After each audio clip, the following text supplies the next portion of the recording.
It's reported that this album of yours helped get Def Jam out of debt. It made over $100 million. You like, Yeah. damn, it made that much? 100 million? Where the is my money at? Yeah. Shit, where's my shit at? All my life, been grinding all my life. Sacrifice, hustle paid the price. Want a slice, got to roll the dice, that's why. All my life, I've been grinding all my life. Look, all my life, been grinding all my life. Sacrifice, hustle paid the price. Want a slice, got to roll the dice, that's why. All my life, I've been grinding all my life.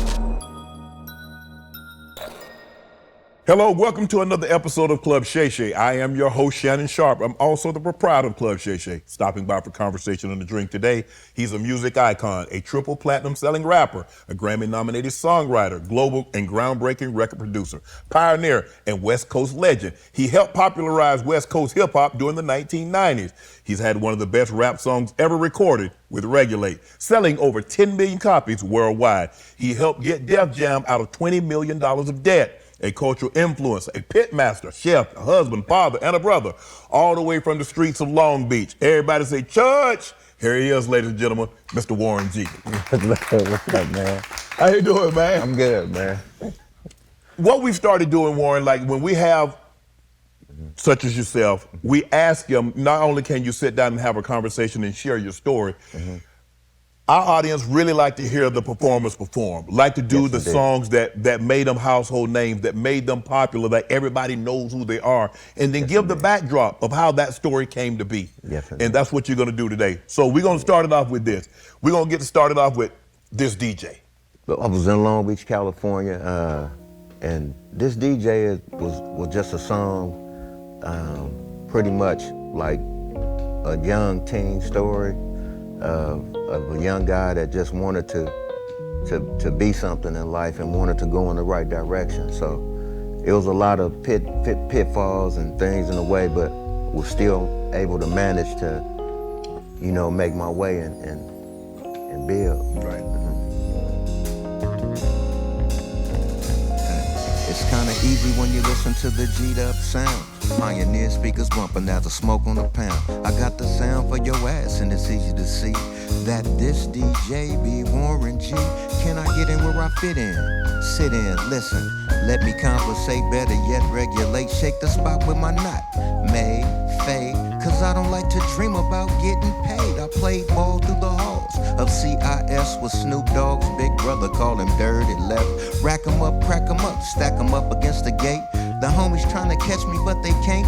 Wait, damn, the street lights just came on, and my mama's in the street telling me to come home. I hit the gate and I hops on my Schwinn, and I tell my homies, alright then, yeah. It's kinda easy when you listen to the G'd up sound. Pioneer speakers bumping as a smoke on the pound. I got the sound for your ass, and it's easy to see that this DJ be Warren G. It's kinda easy when you listen to the G'd up sound. Pioneer speakers bumping as a smoke on the pound. I got the sound for your ass, and it's easy to see that. Yes, indeed. So was the original hook sung by Snoop? Actually, yes, indeed, it was. So what happened? Well, he was signed to Death Row, I was signed to Def Jam, and you know, Suge didn't get along with Russell and Leor. He couldn't stand them, so that kind of like made it a conflict, you know, with getting the song cleared. Right. So what I did, I was like, well, you know, it. Yeah. if they gonna do that, let me figure out how I can still record with my friend and not get taxed for it or get sued for it. So what I did was I went ahead and I recorded, you know, the hook, and I still kept Snoop up under me. Wow. Doing the back vocals, but what I did to his voice, because that's how it was anyway, what I did to his voice, I made it what I call it the G-Child. It's an effect that I put on the voice which make you sound like a chipmunk. So I put that under Snoop, and they didn't even know it. They didn't even know it. They know it now. Now they do. It's too late now. Yes, indeed. So, like when you started, like, did you always want to be in the rap game? Was this something, or you just kind of like stumbled into it? Well, I started out in sports. Okay. I played football pretty much all my life. But I was still in love with music at the same time. I was in love with all the hip hop artists from the 80s. Even like Jimmy Spicer, which you have to dig deep on that one. Jimmy Spicer's a real OG from New York that had a unique style that I fell in love with. So I was a huge fan of him, and just all of the, you know, like the Grandmaster Flash, Furious Five, all of the NWA, Eazy-E, all of those, I was just huge. Because you being from Long Beach, LA right up the road, and now like you mentioned, you got NWA, you got Cube, you got Easy, Dre, your big bro, who we're gonna talk about a little later. You got Snoop, so it's starting to, the West Coast thing is starting to get really, really big now. Is that kind of what made you gravitate towards it? Because you mentioned you play in sports, Long Beach is a football mecca. They got some some athletes come up out of there. I played with Long Beach Poly. Yes, indeed. I played with a few of the big dogs out of the LB. Yes, indeed. What really got me deep into music was my father. Okay. We used to sit. My mom, I would go and stay with him on the weekends, and we would just sit and listen to jazz. Okay. Just listen to Chuck Mangione and a bunch of jazz artists all day. And you know, he would be toking on his little bud, and we would just sit there, you know, and he'd just be turning me on to different, you know, jazz. And from there, you know, in the household, my mom made me move with my dad to Compton. But even though I moved to Compton, I was still going back to Long Beach. She didn't know it. Right. But that's when my relationship started with Dre and Tyree, and my little sister Shamika. She was a baby then, and Verna. You know, that's where my relationship started there. And I was living with my dad, and you know, me, Andre, and Tyree. We all slept in the same room, and Dre was DJing. He was a DJ. Okay. So, you know, I'm around all the time, and you know, Tyree and Andre was my big brothers because I didn't have no brothers. I only had my sisters. Correct. You know, Felicia, Tracy, and Mitzi. And just being with Andre and Tyree, having big brothers, you know, I was inspired by that. Dre was a DJ around that time with the, I think it was the High Power Crew. And so that was before the World Class Wrecking Crew? This was, it was right around in the same era. Actually, that was when he left the World Class Wrecking Crew. Okay. He got into the High Power Crew, which was him and Easy and Sheen and Donald and Kilo. It was a bunch of guys. Right. Him DJing, you know, I used to see it all day, all night. So I asked him to show me how, you know, one day, and he showed me. You know, we put on the Shaheem, I think that's what it was called. You know, the one that It's Time. Yeah. So he was showing me how to go back and forth with It's Time, you know, DJing. And I fell in love with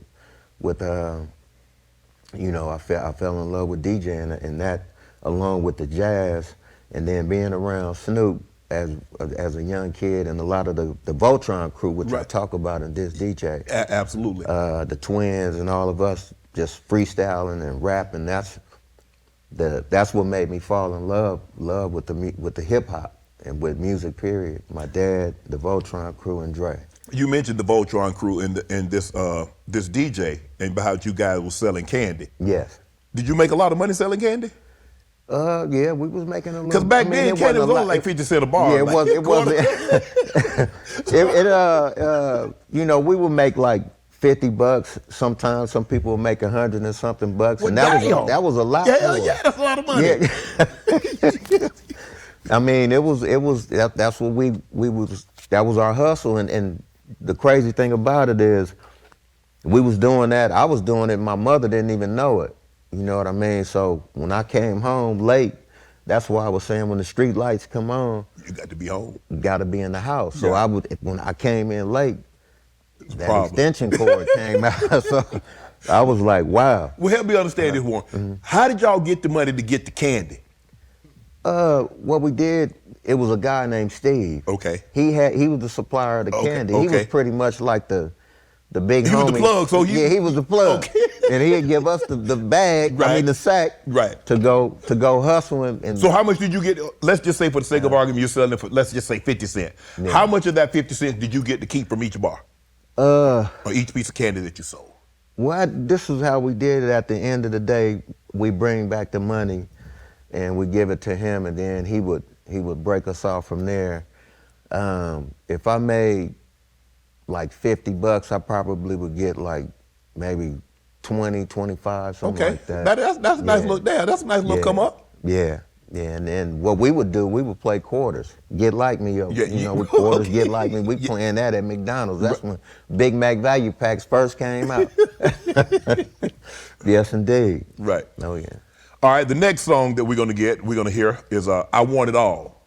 So I want it all. I mean, a lot of times when people say they want it all, they want it all. Yeah. They want the nice homes. They want the nice cars. They want to be able to vacation. They want nice looking women or whatever the case may be. So what was the thought process behind I Want It All? That was it right there. I Want It All was a record that I wanted it all. I wanted to be successful. I wanted to be able to get brand new socks and drawers. I wanted to be able to get cars. I wanted to be able to put my mother in the house. I wanted to be able to help my sisters and help, my friends and just do good things. Right. So getting it all, I wanted it all so I could do those types of things. And like I say in the song, Go the champagne, shit, every damn thing, I want it all. Houses, expenses, my own business, a truck, and a couple of Benzes, I want it all. Brand new socks and drawers, and I'm ballin' every time I stop and talk to y'all. I want it all. I want it all.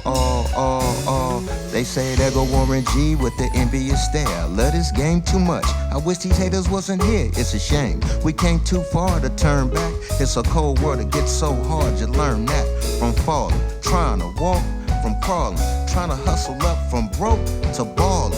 And yeah, y'all, in effect, that's on me. The jiggy G's all my people that keep it real and do it easy. Believe me, young, fat meat is greasy and shit stink. So if you plot a lick and hit a bank and get away or get gaffled, the very next day, don't cry, hold your head up high and remember what you told yourself, homie. I said remember what you told yourself, homie. I said remember what you told yourself, homie. I said remember what you told yourself, ooh. I want it all. Money, fast cars, diamond rings, gold chains, and champagne. Shit, every damn thing, I want it all. Houses, expenses, my own business, a truck, and a couple of Benzes, I want it all. Brand new socks and drawers, and I'm ballin' every time I stop and talk to y'all. I want it all. I want it all.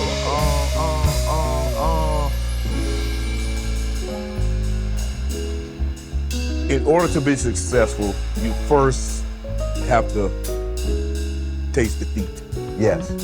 Because there are very few instances where, you take off and then you just ascend to a height and you never look back and you have no stumbling, you have no obstacles, you have nothing you have to overcome. In the process of you wanting it all and achieving what you've been able to achieve, what were some of the things that you look back on like, damn, I didn't need to buy that. Damn, I made a mistake. I wish I had done this, or I wish I had done that. I was on tour. It was my first tour. Came back home. It was the Bud Fest. It was Al Heyman Bud Fest, and did the tour. It was like a 3-month tour. Came home. The thing about it is that I didn't really understand royalties back then. I was just doing whatever I wanted to do. Never did like a pub deal or anything, and so everything was coming to me. So I was getting checks while I was on the road, and the accountant I had was telling me, Warren, this came in.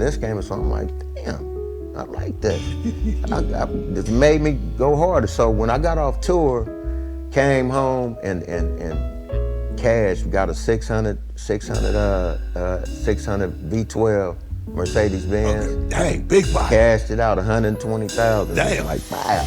right in Long Beach. The the Mercedes store was right in Long Beach, California, and I walked right in there and dropped the cash right there. And now that I think about it, I could have been dropping that on something, real estate or something like that, you know. And but you live and you learn. Yes. You live and you learn, and I'm more sharper now. Right. Yes, indeed. This episode is brought to you by Prize Picks. You and I make decisions every day, but on Prize Picks, being right can get you paid. Don't miss any of the excitement this football and basketball season on Prize Picks, where it's good to be right. We're in the thick of football season, and I'm sorry for all those New York, Baltimore, and Tennessee and New Orleans fans, but don't you worry. That's why we have Prize Picks to keep you going for the rest of the season. Week 7 football was something special. 2 words, Bo Nix. I hope you had more on Bo Nix for some fourth quarter magic. And for all you basketball fans, welcome to the fun on Prize Picks. Speaking of fun, there's a special max discount promo live on the board right now for Golden State Warriors versus the Los Angeles Lakers game on October 21st. Steph Curry is discounted, only needing more than half a point to win. Mix and match players from football, basketball, and baseball to build your dream lineup today. Prize Picks is simple to play. Just pick more or less on at least 2 player stats. If you get your picks right, you could cash in. Prize Picks also offer injury reboots. If your player leaves the game in the first half and doesn't return, Prize Pick won't count it as a loss. Download the Prize Pick app today. Use code Shannon to get $50 in lineups after you play your first $5 lineup. That's code Shannon to get $50 in lineups after you play your first $5 lineup. Prize Picks. It's good to be right. How difficult is it? Because my brother tell the story that, you know, coming from rural South Georgia, and there's really nobody, we never saw anybody go to the NFL. We never saw anyone that looked like us that had become successful. Yeah, we saw successful people on television, but we didn't know them. Yeah. We had no personal tie to them. Yeah. So how difficult was it to you? Because obviously you had started, you know, NWA and Dre was in there, and so you started to see people have a level of success. You're like, well, damn, if they do it, and that's my brother. I've lived with him, and so if he can do it, I can do it. How easy was it for you to say, well, since he do it, I can do it?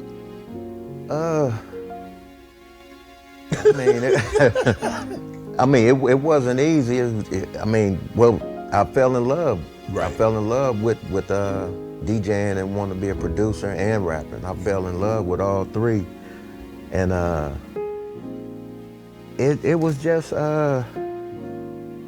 it's pretty much in me already from, like I was saying, like from my father with the jazz. Right. It made it easier for my ear to understand how good music sounds. Okay. It was some hard steps there too, with Dre, just trying to let him hear me and Snoop as kids. With trying to be like them, and that was hard because he wasn't trying to hear that. You know, you got the big guy like. So was it a situation where he felt that if he gave you that opportunity, people gonna say, well, this is nepotism. He ain't really that good, and he just happens to be my brother. That's what I'm putting him on, and so he really wanted, like, I need someone else to say that my baby bro is really good before I give him that opportunity. Yeah, and that's what happened.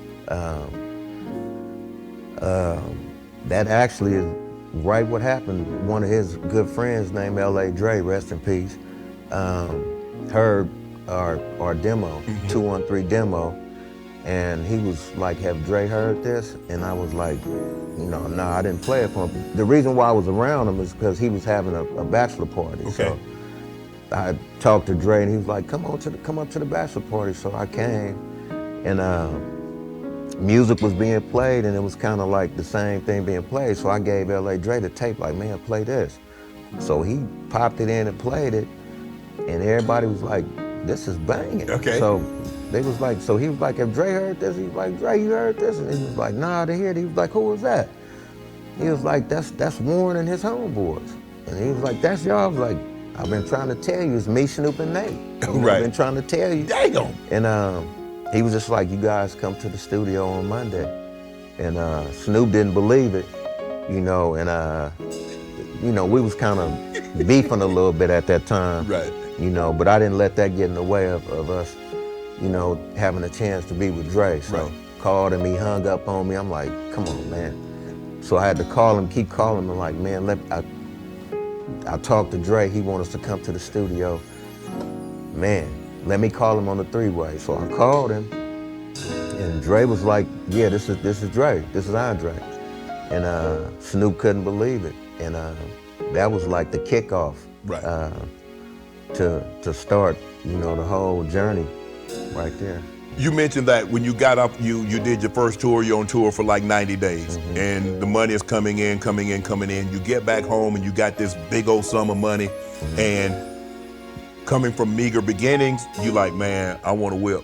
You go plunk down 120 bands on a V12.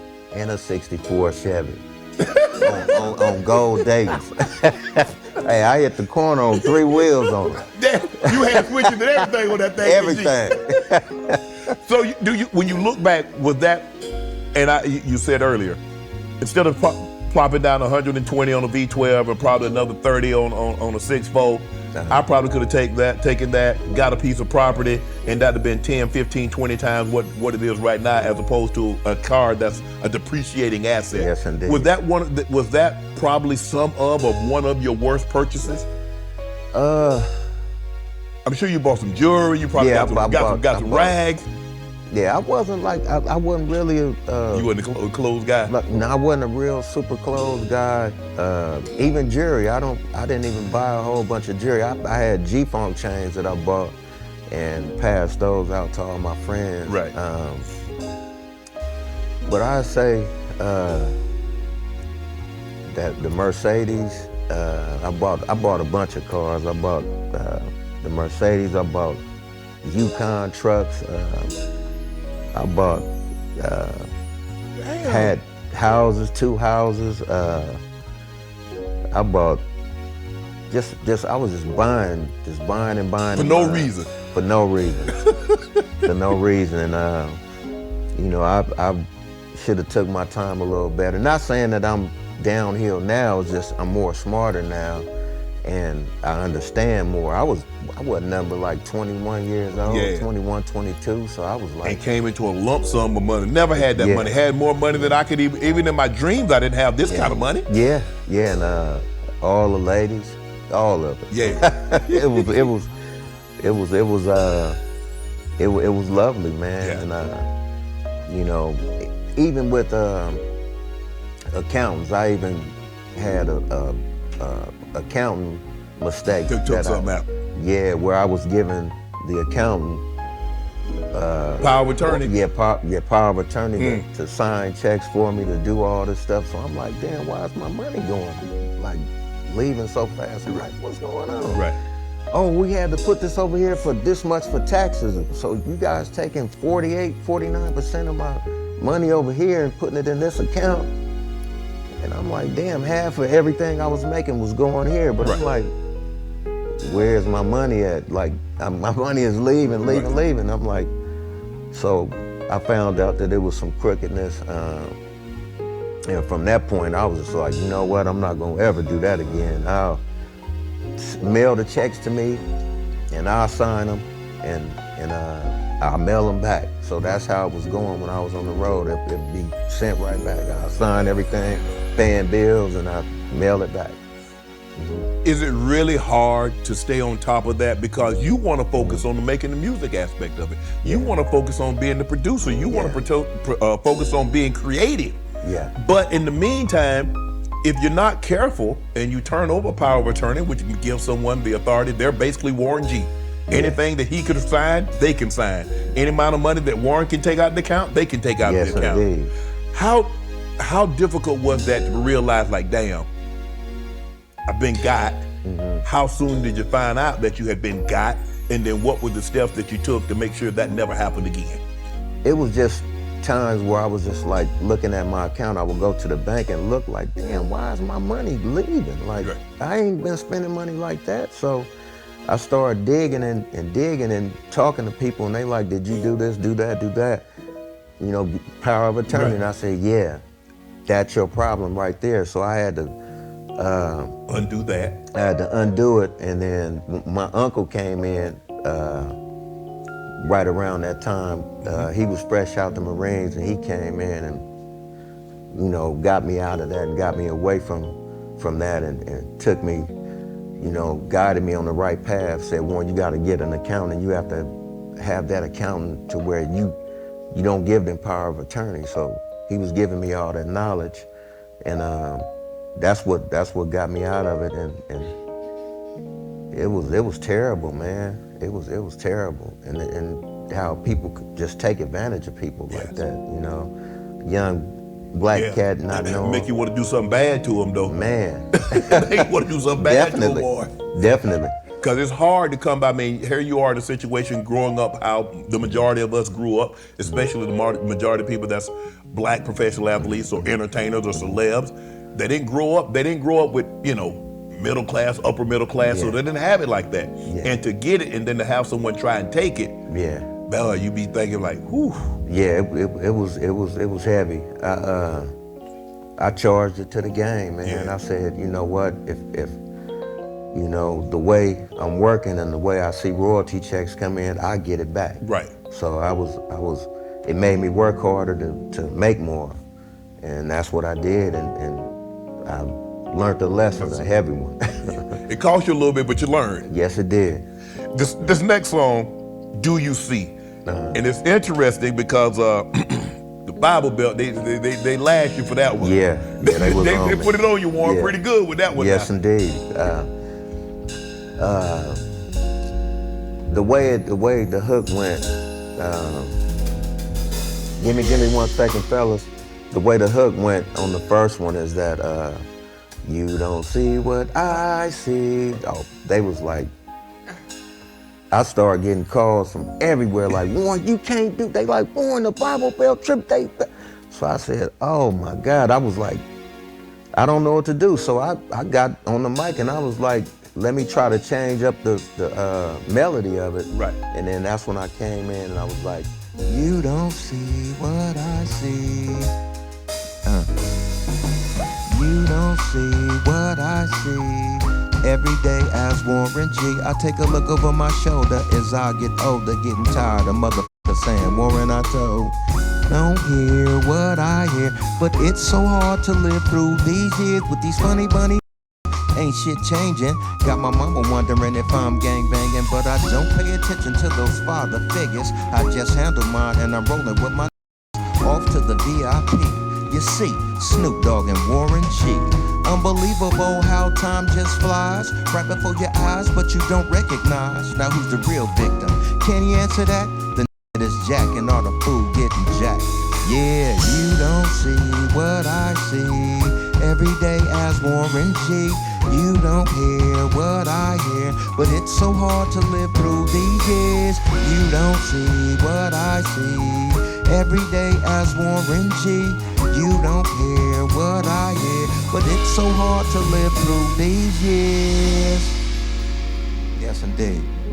Warren, did you spend any time in church? I don't know how you thought that was gonna go. Do you hear what I hear? I don't know how you thought that was gonna fly. Yeah, I grew up in the church. Yeah, so I thought I could use it.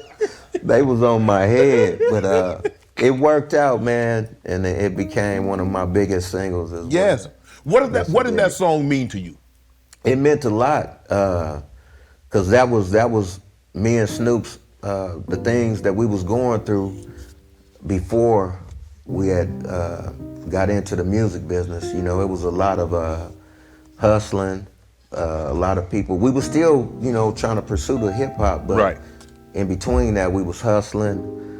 We was around a lot of gang violence. Just going to jail like the county. Just hanging out with all our homeboys that was gang banging. There was just a bunch of things. Nobody wasn't trying to sign us. So we was just going through a whole bunch of like pitfalls, like just back to back. And so we was doing it so much and we was seeing a lot of people go to jail, get shot. A lot of things was happening. So I was like, Snoop, why don't we just try this and just straighten up and say, forget it and let's just get regular jobs and try to see how that work out for us and still try to do our hip hop. And so that's what we did. You know, Snoop had got a job at Lucky's grocery store, and my mom had took me down to a place called the Southwest Marine where I got hired as a fire watch and then moved to electrician. You know, we worked, and Hello, Snoop was at Lucky's, he was at the stock, you know, he was a bag boy? I don't know. He was in there. He was in there looking like Special Ed with the little hairdo. And you know, we changed and still kept working hard and all over the city, just, you know, jumping in the contest. Roger Clayton gave us a shot from Uncle Jam's Army. He had a club called the Toe Jam. Would let us come in there and perform. You know, it was Snoop Dogg, Warren G, Nate Dogg, 213 and the Big Posse, which is my homegirls. They all was big, so they was our security. Right. And they used to regulate. They used to hold it down for y'all. Hold it down, and all of that stuff was Do You See? You know, I just summed it up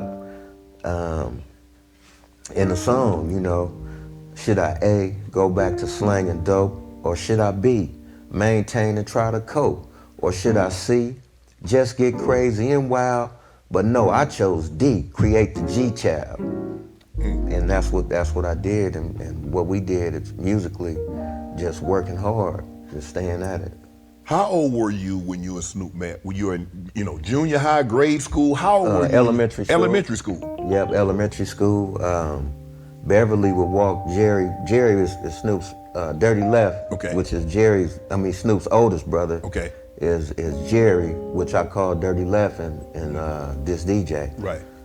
So Beverly would walk Snoop and Jerry across the park going to CIS. That's the school we went to. Elementary school, and we would all just meet in the park. Sometime we would go play asteroids at the store on the corner before school start. But we always was together from elementary school to Kings Park. That was our home base. That's where it all started too. All our friendships as well, right there at Kings Park. And that's what we did every day, was going to school right here across the street from Kings Park. Afterwards, go home, do your homework, then we back to the park, playing sports, or summertime, eating the free lunches or going to Cal State, and they would teach us about football, basketball, tennis, soccer, every sport they were showing us. And so we even played sports together. We played Pop Warner football for 6-7 years, straight from 7 years old all the way up. Snoop was one team down from me, but we never did get a chance to play together, but some of his guys from his team, we got to play together. Right. But we just been together, like around each other all our life, from me, Snoop, the twins, the whole Voltron crew, all of us was just from kids, all the way from elementary school, all the way up to being successful right now, even high school. We even went to school together, and and we still tight to this day, all of us, all of us, me, Snoop, the twins, all of us.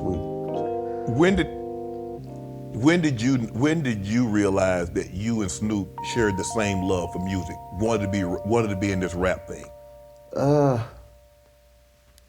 Being in the Voltron crew, and then going to the high school football games, being on the bus.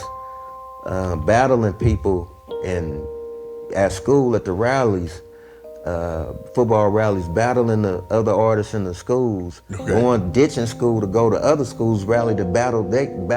Battle their crew. Yeah, and that was just showing us like how talented we were, and you know, we fell in love with that, and it started.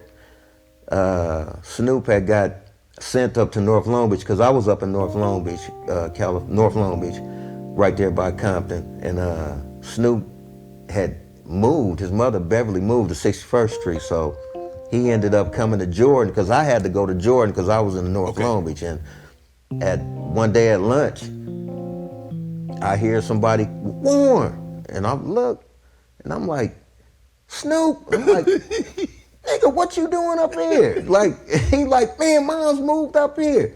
So he was like, Warren, let's go to after school, let's go work. So we would, after school, we'd go right to my house, hit the record on the tape deck, I'd get on the turntables and start mixing some beats together, and Snoop would start freestyling. And we just kept doing it and doing it and doing it. And sent the tapes to Kara Lewis and Rakim, Eric B. and Rakim, Run DMC. I mailed them personally, I mailed all our demos to them. Yeah. Did you hear anything back from anybody? We didn't hear nothing back, but I mailed them off. When you guys finally did make it, did anybody that you had mailed those to, did they reach back out? Well, you know, once we made it, you know, we was in the same rooms, you know what I mean? Same shows, same wherever, you know, MTV Awards. Right. So it was just like, it was a dream come true just to be in the same room with these guys. And we talked about it, like we sent you the demo way back then. I'm gonna tell you this, you know, so it was like, you guys could have had us doing records with you guys, you know, but it was all love though. We was just huge fans. You guys started off in a group, the Voltron group, the 213s. When did you realize, or did you realize that Snoop needed to go his way and you guys needed to do your own thing?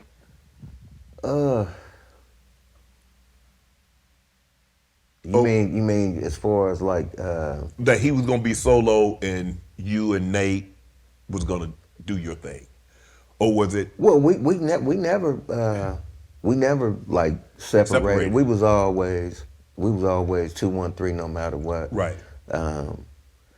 Now as far as the record industry, that part they determined that. Yeah, that was determined by the record companies. To where we couldn't work, but we did finally get a chance to work after all of the smoke. You know, that got through all of the turmoil, and we was finally able to work. But it was never like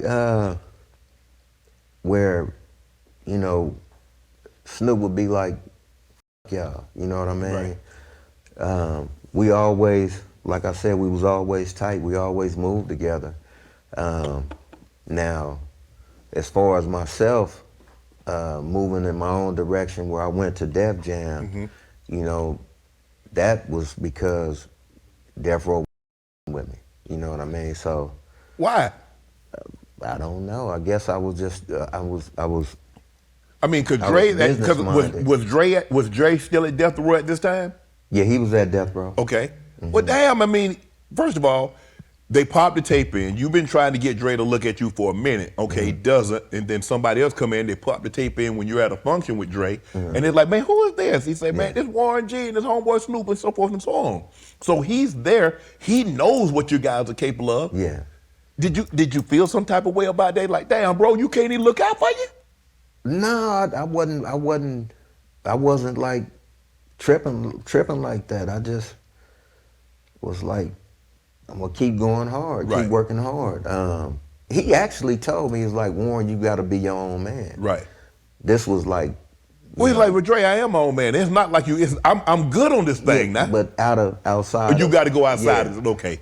But the reason I think that the whole, you know, I wasn't liked as much was because I was on top of things. Like, I told Snoop and I told everybody that was at Death Row, get lawyers.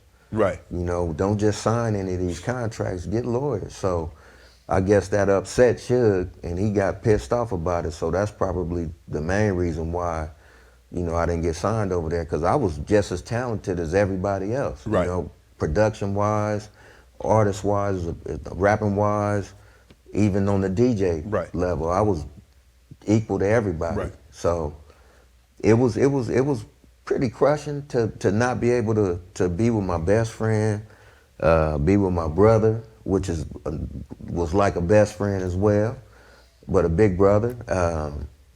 I had to do my own thing, man, and when I knew that I had to go when I when I wasn't able to go on tour, when I was like, you know what, I'm cool. I gotta They didn't go. they didn't take you on tour? No, I didn't go. You wanted to go. I showed up. I had my bags and everything. So you was already packed. I was packed, ready to go. So I didn't even care. I want to know how this conversation goes. Okay, you packed. You're like, yeah, we going on tour. They're like, what you mean we? You ain't got no ticket. You don't got the ticket. I'm like, where's my ticket? Like, you don't got one. You crushed. Crushed. Yeah. And I was crushed. And from that point on, I was just like, you know what, I gotta, you know. You really got to. I got to look at my own self. Yeah, I gotta do my I'm thing. expecting people. I'm expecting people to do something. Mm-hmm. I just got to get it on my own. And if it happens, it happens. And if it doesn't, it doesn't. Yeah. But I know that Warren's going to have to get this out of the mud himself, and nobody's going to Yes, help indeed. me. And I've got to stop thinking that someone is going to help me. Yeah. And I think that was probably why you was most upset, is because you was expecting somebody to give you a hand. Well, Not a handout, just give you a hand. Just I pulled myself up. Yeah, and it just wasn't. It wasn't happening like that, you know. But I went ahead and just, you know, I was messed up, you know. But I still came around, even though I wasn't involved. I still came around. And still show love. And still there was show no love. resentment. There was no animosity. Hey, man, animosity, congratulations, boy. nothing. Y'all doing your thing. Yeah. I was pissed because I wasn't with everybody. But you know, I had to do my own thing, man. Do you? I mean, you was telling guys, look, man, just don't sign everything blind, man. Y'all need to get some lawyers to overlook this thing to make sure y'all not signing away everything. Yeah. And then do you think some of those guys that did sign away everything wish they had to listen to you in the beginning? Definitely. Yeah, because, you know, you don't own your publishing, you know, and that's the main piece of being a musician, is to be able to get to have your publishing and own it. That's you know, good. That's gonna help you eat for a long time. A long time, you know, and you know, that's what happened. Right. You know, instead of them getting royalty checks, they would get like a monthly stipend or something. Yeah, like, here go 5,000, like that. Damn. When they could have been getting 30, 40, 50,000. Yeah, a lot, a whole lot, because, you know, that was vinyl. Yeah. CDs, vinyl, there was a lot of money being made, a lot. And you mentioned that Suge got upset with you. Man, keep your mouth shut. You messing up my business. Pretty much. Yeah, pretty much. And but how did you know that they should get representation? Because no one had hipped you to the game at that point in time, because you hadn't been signed. Yeah. So how were you able to be so far ahead of your time at that time? I don't know. It was just something just ding, like, in my head, like, we can't just sign anything just to sign it. We got to get it looked at. We don't know what we signing. Right. You know what I mean? And it was just something that I just was like, we need to get lawyers. Right. And a whistleblower had told that I said that. Oh. And so did Suge step to you? Definitely. He came to me and hey, Blood, where Warren at? I took off as soon as he said that shit. So I took off.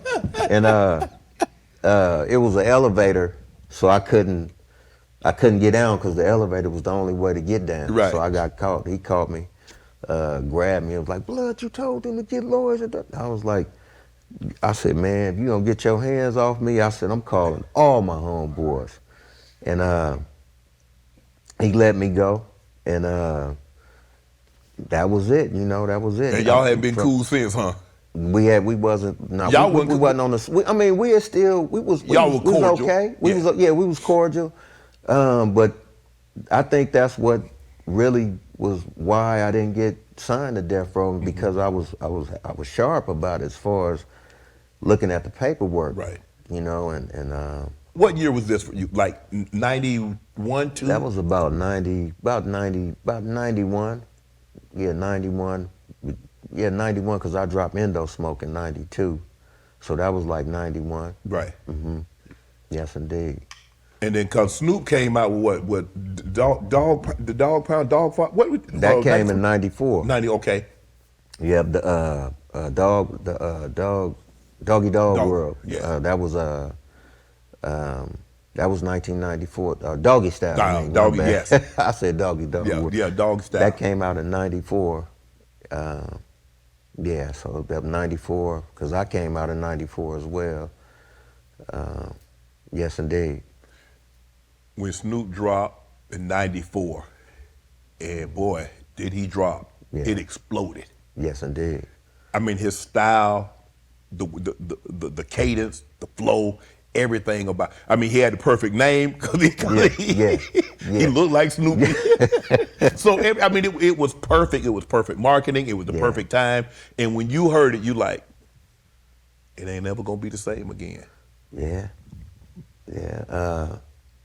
I was blown away just and so happy to finally see him, you know, Get his due. Yeah, get his due, and just to see how people was going crazy over it, how it sold out like in every store when it was released was incredible. So I felt the same way he did when, you know, with his success. I was like, I'm successful too, because I was a part of him, and we best friends, and we getting ready to win together. This is how we get down. And you know, I was really happy for him. Yes, indeed. Yes, indeed. Because the Chronic, Dre's album dropped in 93, right? That was 92. Well, no, that was 90. That was 91, 92. Okay. 91, 92, right in there. So you like, damn, bro dropped that thing. Like, did you, because he had been a DJ, so did you know he could rap? Yeah. Okay. Yes, indeed. From the World Class Wrecking Crew. Right. Yeah, he was rapping way back then. And see, I don't remember. I just remember Turn Out the Lights. That song was crazy. Going crazy when I was in college. As a matter of fact. He had a song called The Cabbage Patch. Yeah. Yeah, it was actually, I actually heard it before everybody. As a kid, I used to hear everything. So I actually took it one time and rapped it around Snoop and them like I did it. They're like, Warren, where you come up with that from? Yeah, they was like, oh, that's hard. The song came out, blew my cover. It was crazy, man.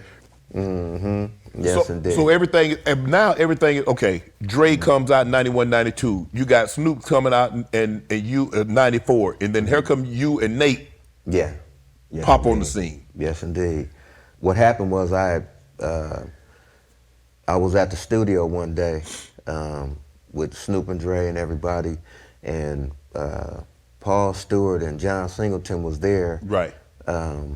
With Dre and Snoop to get some records for the Poetic Justice soundtrack. Okay. So I'm in the studio with them, you know, like I said, I would come hang out. So, but I was still working, but I would come hang out with them even though I was doing my own thing. So I'm inside the studio, so I was like, John Singleton and Paul, I didn't know. So I asked them, I said, man, y'all looking for songs for the soundtrack? And they was like, yeah. And so I said, you know, can we go talk? You know, so we went to the car. I popped in a cassette in, it was Endo Smoke, and I played like maybe 20 seconds of that, and Paul was like, stop. He said, can I take this tape? I said, cool. So he took it, I said, just give me my tape back. So he took it, and maybe around that, maybe Monday or Tuesday, somewhere around there, I got a call, and they was like, we want this to be the first single on the Poetic Justice soundtrack. Wow. Which was Endo Smoke. They just bypassed everybody else and was like, we want this to be the single. And that was the record that set it off for me, you know, as a So that was Warren G's introduction to the world. That was the world's introduction into Warren G. Yes, indeed, Endo Smoke. And that record was featuring Nate Dogg. It was an introduction for Nate as well. Right. as well as Mr. Grimm, who was an artist I was working under to build up. So that's where our journey started, me and Nate, as far as a combination with making great music. Right. And that led to me being signed by Def Jam. Okay. They got a call. They was like, who was the, you know, the guy that kind of has like the kind of singing melody to his voice. And so I got on the phone call with him. We talked about it, and you know, I was already prepared, like, let me call Grimm and let him know that Def Jam want to sign him. So they was like, well, we want the guy on the phone call. They was like, we want the guy that's got kind of like the singing, like kind of like the melody rap to him. Right. I said, you know, like the little like, woo, hey. He said, yeah, that him. I said, that's me. So that's me, that y'all want me. So Right. I'm like, Def Jam want me? So I was like, hey, I'm right here. Done. Yeah, Leora Cohen and Chris Lighty and Tracy Waples flew out to California, took me out to dinner, and I signed, and that was the beginning of, you know, me being able to start doing records, and Regulate was one of the first records I did. You know, because what I did once I got my advance, it was like $350,000 advance. So what I did was I went and bought all studio equipment. Bought all studio equipment, went and took it to the house, went out and started doing record shopping. And so once I was doing the record shopping, I was getting ready to go home, so I stopped by Roscoe's Chicken and Waffles on my way home. And Got that 3-piece with waffle? I used to tear the cheese, eggs, oh my God. I used to tear it up. So I stopped at Roscoe's, and it was a dude outside.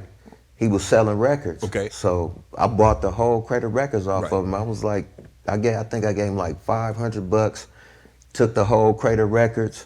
Were they all new records, or were they used? They was used. Okay. Yeah, I took the whole crate. When I got home, I was going through the crate, and that's when I ran across Michael McDonald and the Doobie Brothers. Yep. I keep forgetting. And when I played it, there was a record, I was like, damn, my parents used to bang this. Yes. So I was saying to myself, like, if I did a hip hop song to this, that would be different and it'd be dope. Yes. You know, and I did it. I produced it. I put the sample together. I put the drums up under it, played a couple keys up under it, and brought it all together. And You start by Roscoe's, you get them eggs, you feeling good, and the guy happens to be outside, said he got a crate of albums, vinyls. And how much you want for this? Hey, don't worry about it. I got a little extra change here. Take it. Let me give me all of them. Yes, so in man. the process, you get the crate home. You going through them. You're like, damn, Michael McDonald's Doobie Brothers. Okay, yes, indeed. let me see. Let me pop this on. Okay, I keep forget. Like, damn. Just go hard. Yeah. Now, if I could really do something in my genre over this, I might be on to something. Yeah.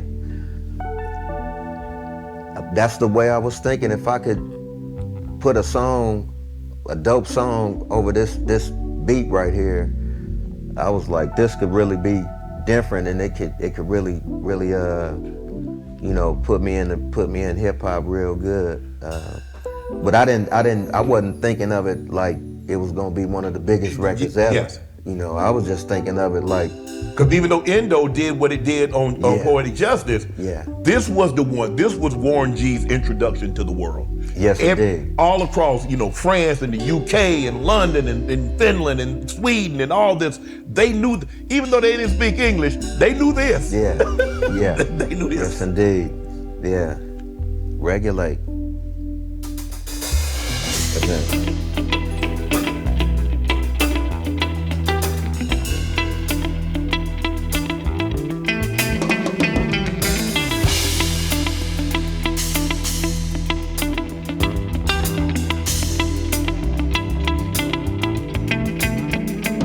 It was a clear black night, a clear white white moon, Warren G was on the streets trying to consume some skirts for the E, so I could get some phones, rolling in my ride, chilling all alone.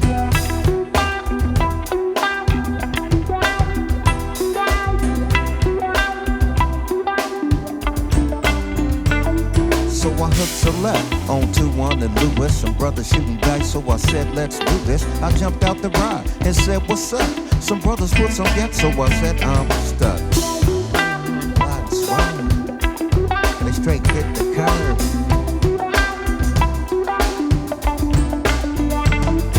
I'm getting jacked, I'm breaking myself. I can't believe they taking Warren's wealth. They took my rings, they took my Rolex. I looked at the brother, said, damn, what's next?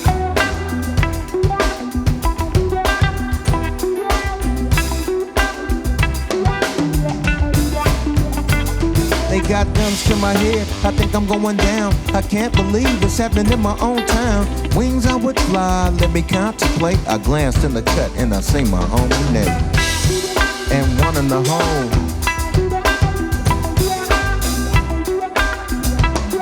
Nate Dogg and Warren G had to regulate.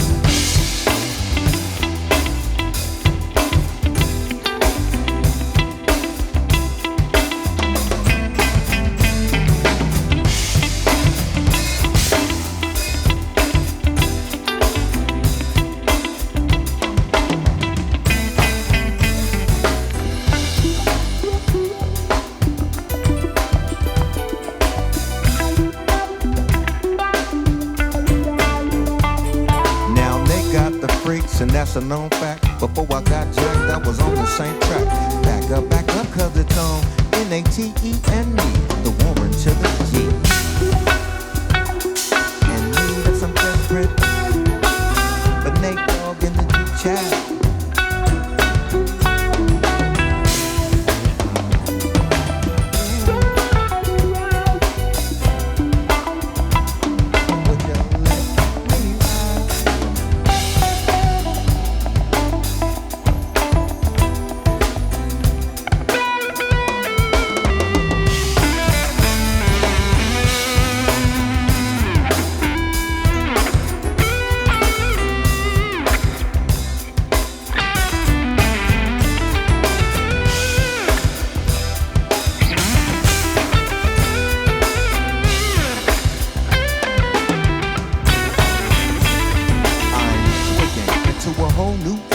G-Funk, step to this, I dare ya.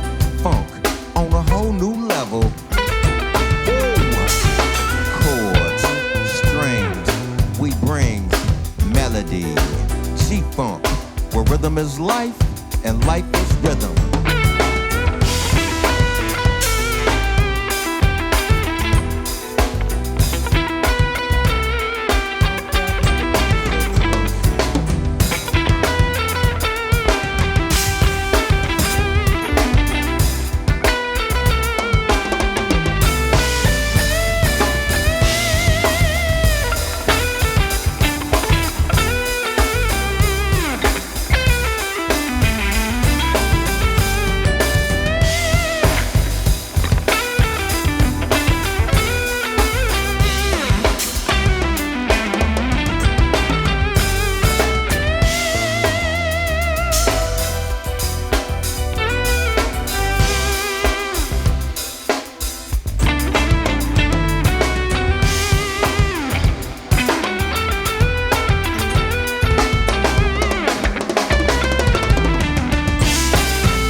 There is no possible way that when you picked up this crate of vinyls and you pulled out that one with the Doobie Brothers and Michael McDonald, that you could have possibly fathomed, one wildest imagination, that that record was going to change your life. I knew it was a good record, but I didn't know it was gonna be that at all. Right. You know, and even like today, with the new generation, it's like it started over again. And it's every generation is starting over and over again, and it's like, wow. And hey, I love it, but I didn't think that record was gonna be this big. Right. It's amazing just to be able to still Eat off it. Eat off of it. Hear it. I mean, Yeah. it's Because it has to be. Yeah. I mean, you ride in the car. I mean, you riding and you hear that song come on, Yeah. and you like, wow, that's 30 plus years ago, Warren. yes, indeed. And it's still, they play that song, people get up. Yeah, yeah, People still get up. 30 years later. yeah. It's amazing, man. I just, I just didn't know if it was gonna be this big, I mean, in the process of doing it, what I did is, just even all the way from the samples, when I sampled it, I chopped each piece in the pads on the MPC 60, and when you hear it, it's me hitting the pads, doom, doom, doom, boom, boom, boom, doom, doom, boom, boom. I'm hitting pads all the way around. So once I built the track and had everything in sequence and going the way and sounding good, I thought to myself, I said, I need an intro. Right. So I don't know how this happened. I guess it's just how God worked. I just happened to be looking at Young Guns, the movie. Yes. And I heard the dude say, regulators. We work for Mr. Tinsdale's regulators. Yes. And I took that, the whole piece. When you hear the intro on Regulate, I took that whole segment and I chopped it up in different pieces. So I took different pieces and I put it the way I wanted to do it. And you got to be real handy with steel, Yeah. you know what I mean? you got to be handy with the steel, you know what I mean? Earn your keep. Yeah. Yes, indeed. And that just when I listen back to it, I'm like, what the hell? How did I think of this? How did I piece this together? It was like it was a perfect combination. And then when I called Nate, I was like, Nate, I got a record over here, man, that's incredible. I want you to come get down on it. So Nate came over, let him hear it. He was just like, that's hard. Because I told him I want to do a record with him like how Snoop and Dre did G-Thing. Yeah. So let's go back and forth. And Nate his style was a singing style. Right. So that's what made it even totally. doper. Now, if I'm not mistaken, this might have been one of the, because Michael McDonald was with the Doobie Brothers, and I think this might have been one on his first solo album. And so this was a big, ginormous song for him. So to get it cleared, you had to let him hear it, correct? Yeah, yes indeed. He's still getting paid off of it. Yeah, for sure. Yeah, he's still getting paid. Yeah. The Doobie Brothers are getting paid. Nate still gets paid. I get paid. We still get paid off of it. So when you finished the product, you said, Mr. McDonald, I would like to sample this. I got a great track over it, and here it is.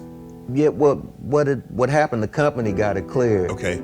And I used to be in New York a lot, so I'm in Times Square, just walking around. I used to just get out to walk around. And I bumped into Michael McDonald walking in Times Square. Damn! Crazy. It was crazy. I was like, Michael, like, it's Warren.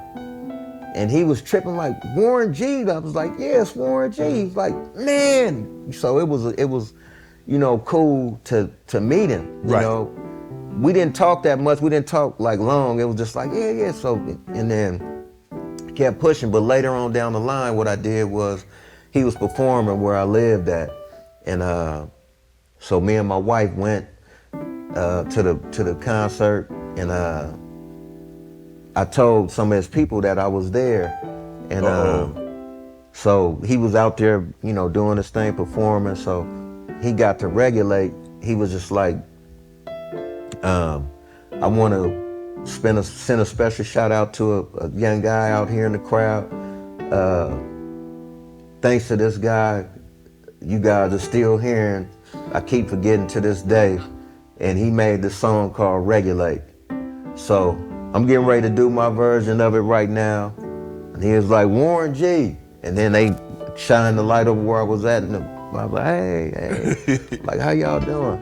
And so he did it, and then afterwards, they invited me back there, and we had a really great conversation. And he was like, man, you changed my life. Like, with that record, you changed a lot of lives. And he was like, my son don't even listen to my version. He in love with your version. He don't even listen to mine. Right. And we had a really, really great conversation, man. He was just so like appreciative, like, of what I did for him and the Doobie Brothers by redoing that record. And I felt great to be able to do a record that put a legend already, like, to keep him being legendary, you know, and made me a legend at the same time. Right. When it's reported that this record, this album of yours, helped get Def Jam out of debt. Yeah. Do you think, and it says it made over $100 million. You like, yeah, damn, it made that much? How much I actually get? Shit, I was like, 100 million? Where the fuck is my money at? Well, yeah. Where's my shit at? I was, man, it was first time artist, you know. I was only making like, I think it was like 25, 30 cents a record. Yeah. So it was. So you wouldn't get that big, that $52 a record. Well, later. After the success of that record, they was throwing whatever I wanted, doing whatever I wanted to do. Right. So I got all the way to $1.50. Damn. Yeah, and that was great back then. Like, for sure. Yeah, it was great. So, you know, things had picked up, but that first time deal was just like, it was kind of like a paying dues. Yeah, they get you the first one. Yeah, and I'm still owner of my master publishing. Oh, well, you yeah, I'm still owner of that, which will be reverted back to me in the next 4 years, and then all of that'll just be me. It won't go through 2 or 3 different companies, then get to me. Right. You know, everything will be coming straight to me, and then I can license it out me myself. But it's hard trying to get your masters back from these companies. It's really hard, and especially if you don't have it in the contract from the jump. Yeah, that's just standard. Like, after some people like Warren is 25 years, not 35. Right. And but now I guess it's 35. You know, so. But it's hard to get them back, you know, and to me that's unfair for like a guy like myself, because I helped this company that's under this umbrella become a $1 billion business here, and all I'm asking for is my masters. Yeah, you feel like they should have gave you those things back 10, 15 years ago. Yeah, because I mean, reward me. Right. You know, I did my part, you know, just reward it back, you know, but you know, I'm working on getting them back. It's supposed to come anyway, so I'm working on it. Try to speed the process up? I was like, I want them now. Yesterday. I don't want to wait, no. Right. Yeah, so I reached out a few times, and they was like, nope. Wow. I'm like, damn. Let me ask you this, and I've heard a lot of, you know, when you look at Michael Jackson, Thriller, I don't believe in my lifetime there'll never be an album or a song bigger than Thriller. Never. When you look at it, and it says that he became obsessed because he was trying to replicate that. Even though, for me, as far as musically, Off the Wall was his best work. Now, Thriller was great. Yeah. Bad was great. Yeah. And he had other that were great, but Off the Wall for me was his best work. Yeah. But he wanted to do Thriller. He didn't understand that was a once in a lifetime. Yeah. It's like somebody in baseball throwing a perfect game. Yeah. Nobody's ever thrown 2 perfect games. Yeah. And it's like drove himself crazy trying to replicate that. Yeah. And sometimes when you don't do what you've done, you feel like you're not as successful. Yeah. Did you drive yourself crazy trying to do another Regulate? No, I wasn't trying to outdo it. I'm gonna make great just- music, and if it's something does Yeah. Regulate or does better than Regulate, so be it. But I'm not gonna make myself sick. I'm not gonna drive myself crazy trying to replicate that. Yeah, nah, I never tried to compete with it. I knew I had a formula though of making great records. And the formula that I had, which is the reason why I had so many records that was successful, like I Want It All, Do You See, Regulate, like Endo Smoke, all these records were great because when I work on the project, what I do is I try, this is how you make great albums. I try to make every record I do a single. I try to do that because that makes you do a lot of good records. So that was my formula with anything I did. I just do a bunch of dope records. I would try to do a single, but I wasn't trying to compete with Regulate. I was just trying to do a single every time, like an album full of singles. That was just my process of my formula when I'm working. And the records that came off of it was big records. All of them went gold, platinum. Yes, indeed, but they didn't go as many as Regulate. Right. But yeah. And that's the thing. So you have to be able to be content with the work. Yes, indeed. And I was like, you know what, man, because like you do a deal and it's not 20 million. You do a deal, say let's just 5 or 10. Well, man, I wasn't successful. Damn, man, this record wasn't that good, man. It ain't Regulate. Yeah, bro. I mean, you just gotta dust yourself off and try again. Just keep going at it. But if you feel like if Warren feels that listen, at this time, this is where I am musically. This is where I am as far as writing. If I'm doing the absolute best I possibly can, I can live with whatever sound comes off once it's over and done. And that's exactly how I move. I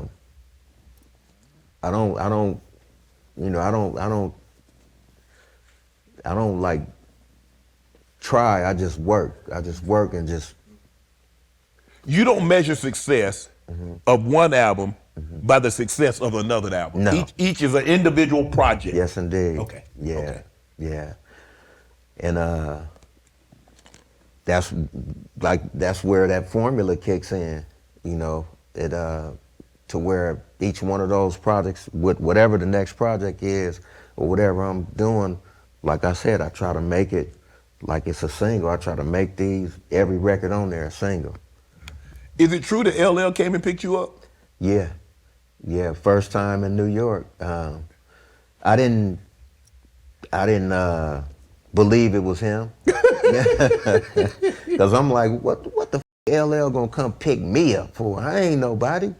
Not yet. I'm just signed, new artist signed to Def Jam. I mean, it's hard to think of an artist on Def Jam other than LL. He built that. He built that company. Yeah.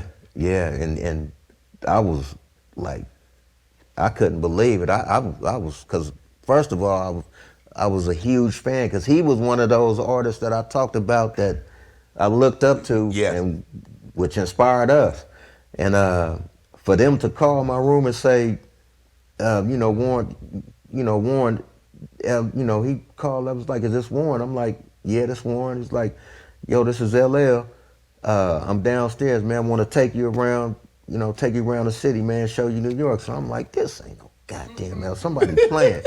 So I called one of the twins. I said, "Twin, one of y'all come with me downstairs. It's this motherfucker downstairs talking about LL." So we go downstairs. It was him, and he had the drop top back. We jumped in, and he took us to Queens. We went shopping. He took us to where he did his album, where he wrote his lyrics at his grandmother's house. He showed us how the basement went down. I mean, I ain't never seen that many clothes in my life. Like, it was all the way down the stairs on the walls, all the way, the whole downstairs was nothing but clothes and shoes. And he even had the Suzuki Samurai that he did the Tina Got a Big Old Butt. That Suzuki Samurai was sitting right there in the yard. It was old and dusty, but it was there. Yeah. And I couldn't believe it, but he really showed a lot of love, man. And he took us around, we ate, everything, and he showed a lot of love. And that right there was like, that was where when I was like, you know what? I'm getting ready to put my foot in all this music that I do. You know, that right there really launched me into saying I didn't really got far. Right. Yeah. There was a quote that you said you feel like you were the Drake of the 90s. Why did you say that?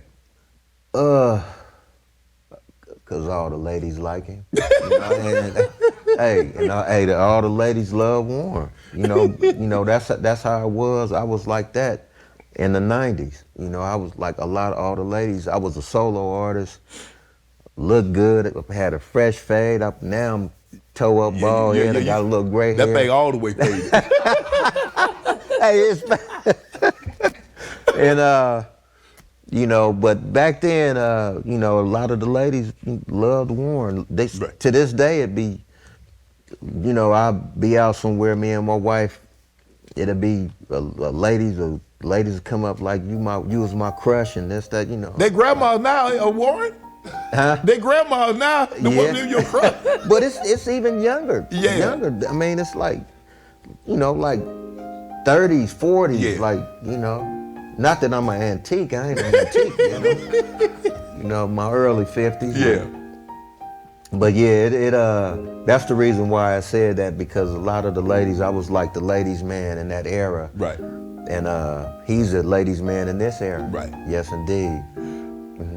Major label or independent? I just saw, I think Stephanie Mills, I think it's Shaka Khan, and I think Patti LaBelle. I think they're going on a tour. And I think they asked Stephanie, you know, and she says independent. She said because the record companies mainly are marketing. She says, I know what I want. I know what I'm looking for. So for me, independent is the way to go. So because all that needs to come to me, because I'm the one that's doing all the work. Yeah. Where are you on that, Warren? You independent or you record? I'm independent. Okay. I'm independent. She right. You know, I can do a lot of the stuff myself. Like I could do like some of the new records I got. I could do the record. I got a record with me and Wiz Khalifa, dope record. I think it's gonna be a top 40. Taking that record and doing clips, doing like a video of it, and then doing clips, and then doing ads with that on TikTok, and people taking it and doing their own versions of dancing to it and doing different things. That's TikTok is pretty much your new marketing tool. Yeah, that's your new marketing. It's a marketing tool. Instagram, you know, paying for ads on Instagram, even Google ads, Facebook ads, you know, with just a bunch of clips, just pushing those clips of what you have, and that drives all of the traffic. It drives your merch up, it drives your streaming up.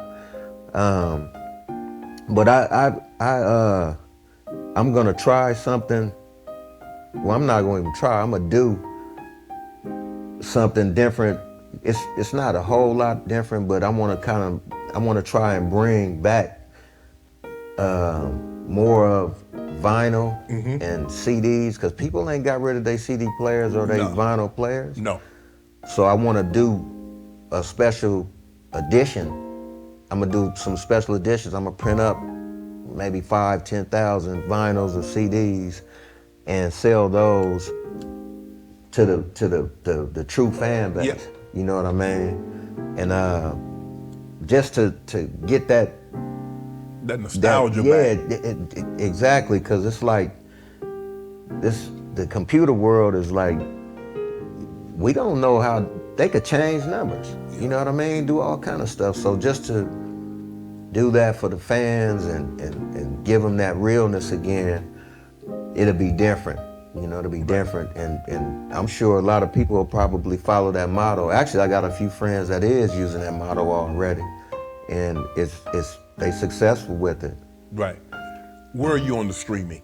I hear a lot of people say, man, hey, Snoop was one of the first that like, man, that's streaming. Yeah. He say, I can't keep up with it. He like, they sending me a check, $4,000 or $5,000, and then some people like, probably getting, I can only imagine what a Drake is getting from streaming because he's doing the Weeknd or Travis Scott or Taylor Swift or Beyonce. I can only imagine because they're doing, it seems like every time I turn around, Drake is this and Drake is that and Beyonce and Taylor Swift is this and they're that. So I can only imagine, but where are you? Where are you on the streaming?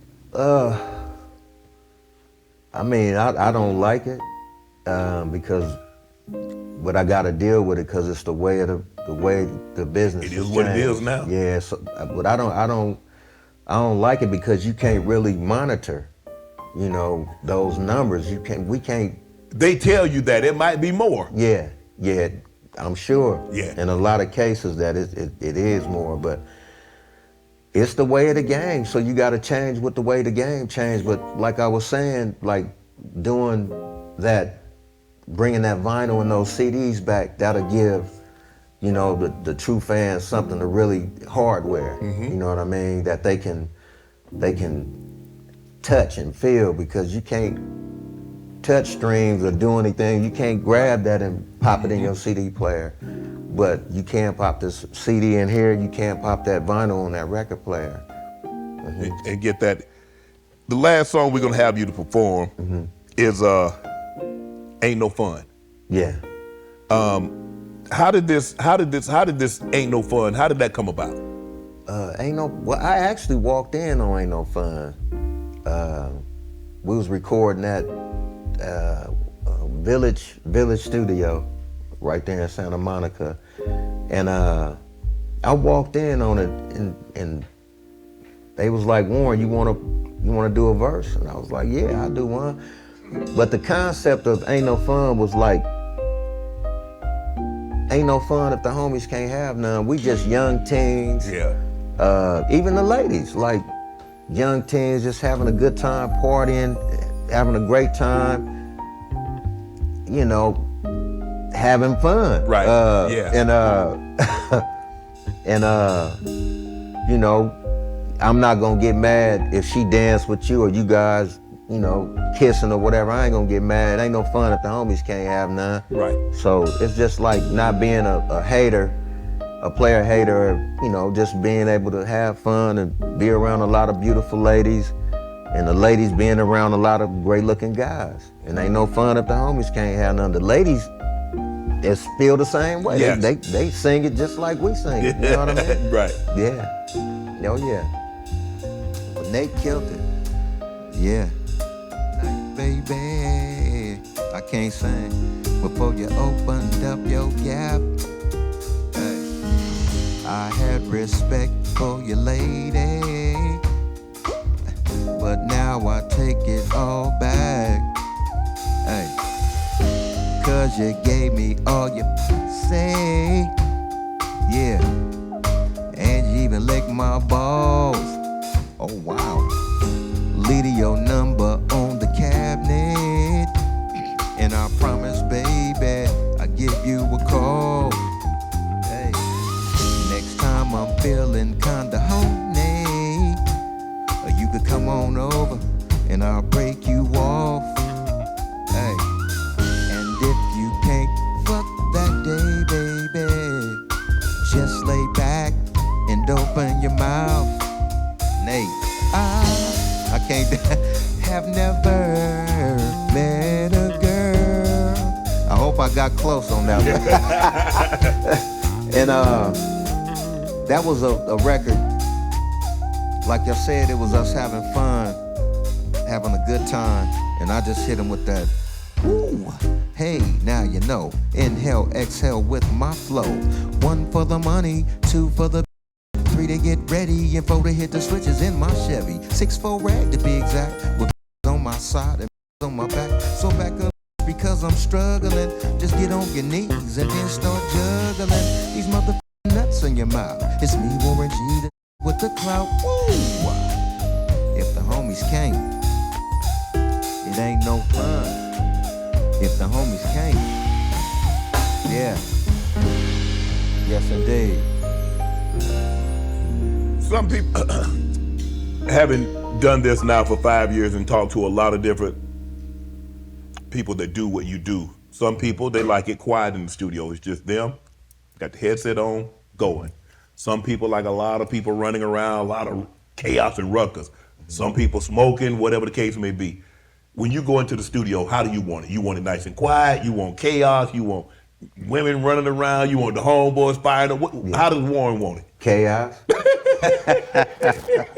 Chaos, because I mean, it's when I say that, because you got, you have some people that, like we said, running around. Yes. Some people don't even do music and this, that, and this. But those people and all that chaos in there, they gonna tell you what's sounding good and what ain't sounding good. Right. The ladies is gonna be dancing, doing their thing. When the ladies dancing, you got one. You got one. Yeah, okay. And they gonna tell you the truth, Right. And so I like the chaos. I like a bunch of people to be in there. I like for it to be a good party vibe and just feel good, you know. And I like to warm it up. I come in, I have me, a joint rolled, I have me some drink and, by the way, some of this good old. Salute.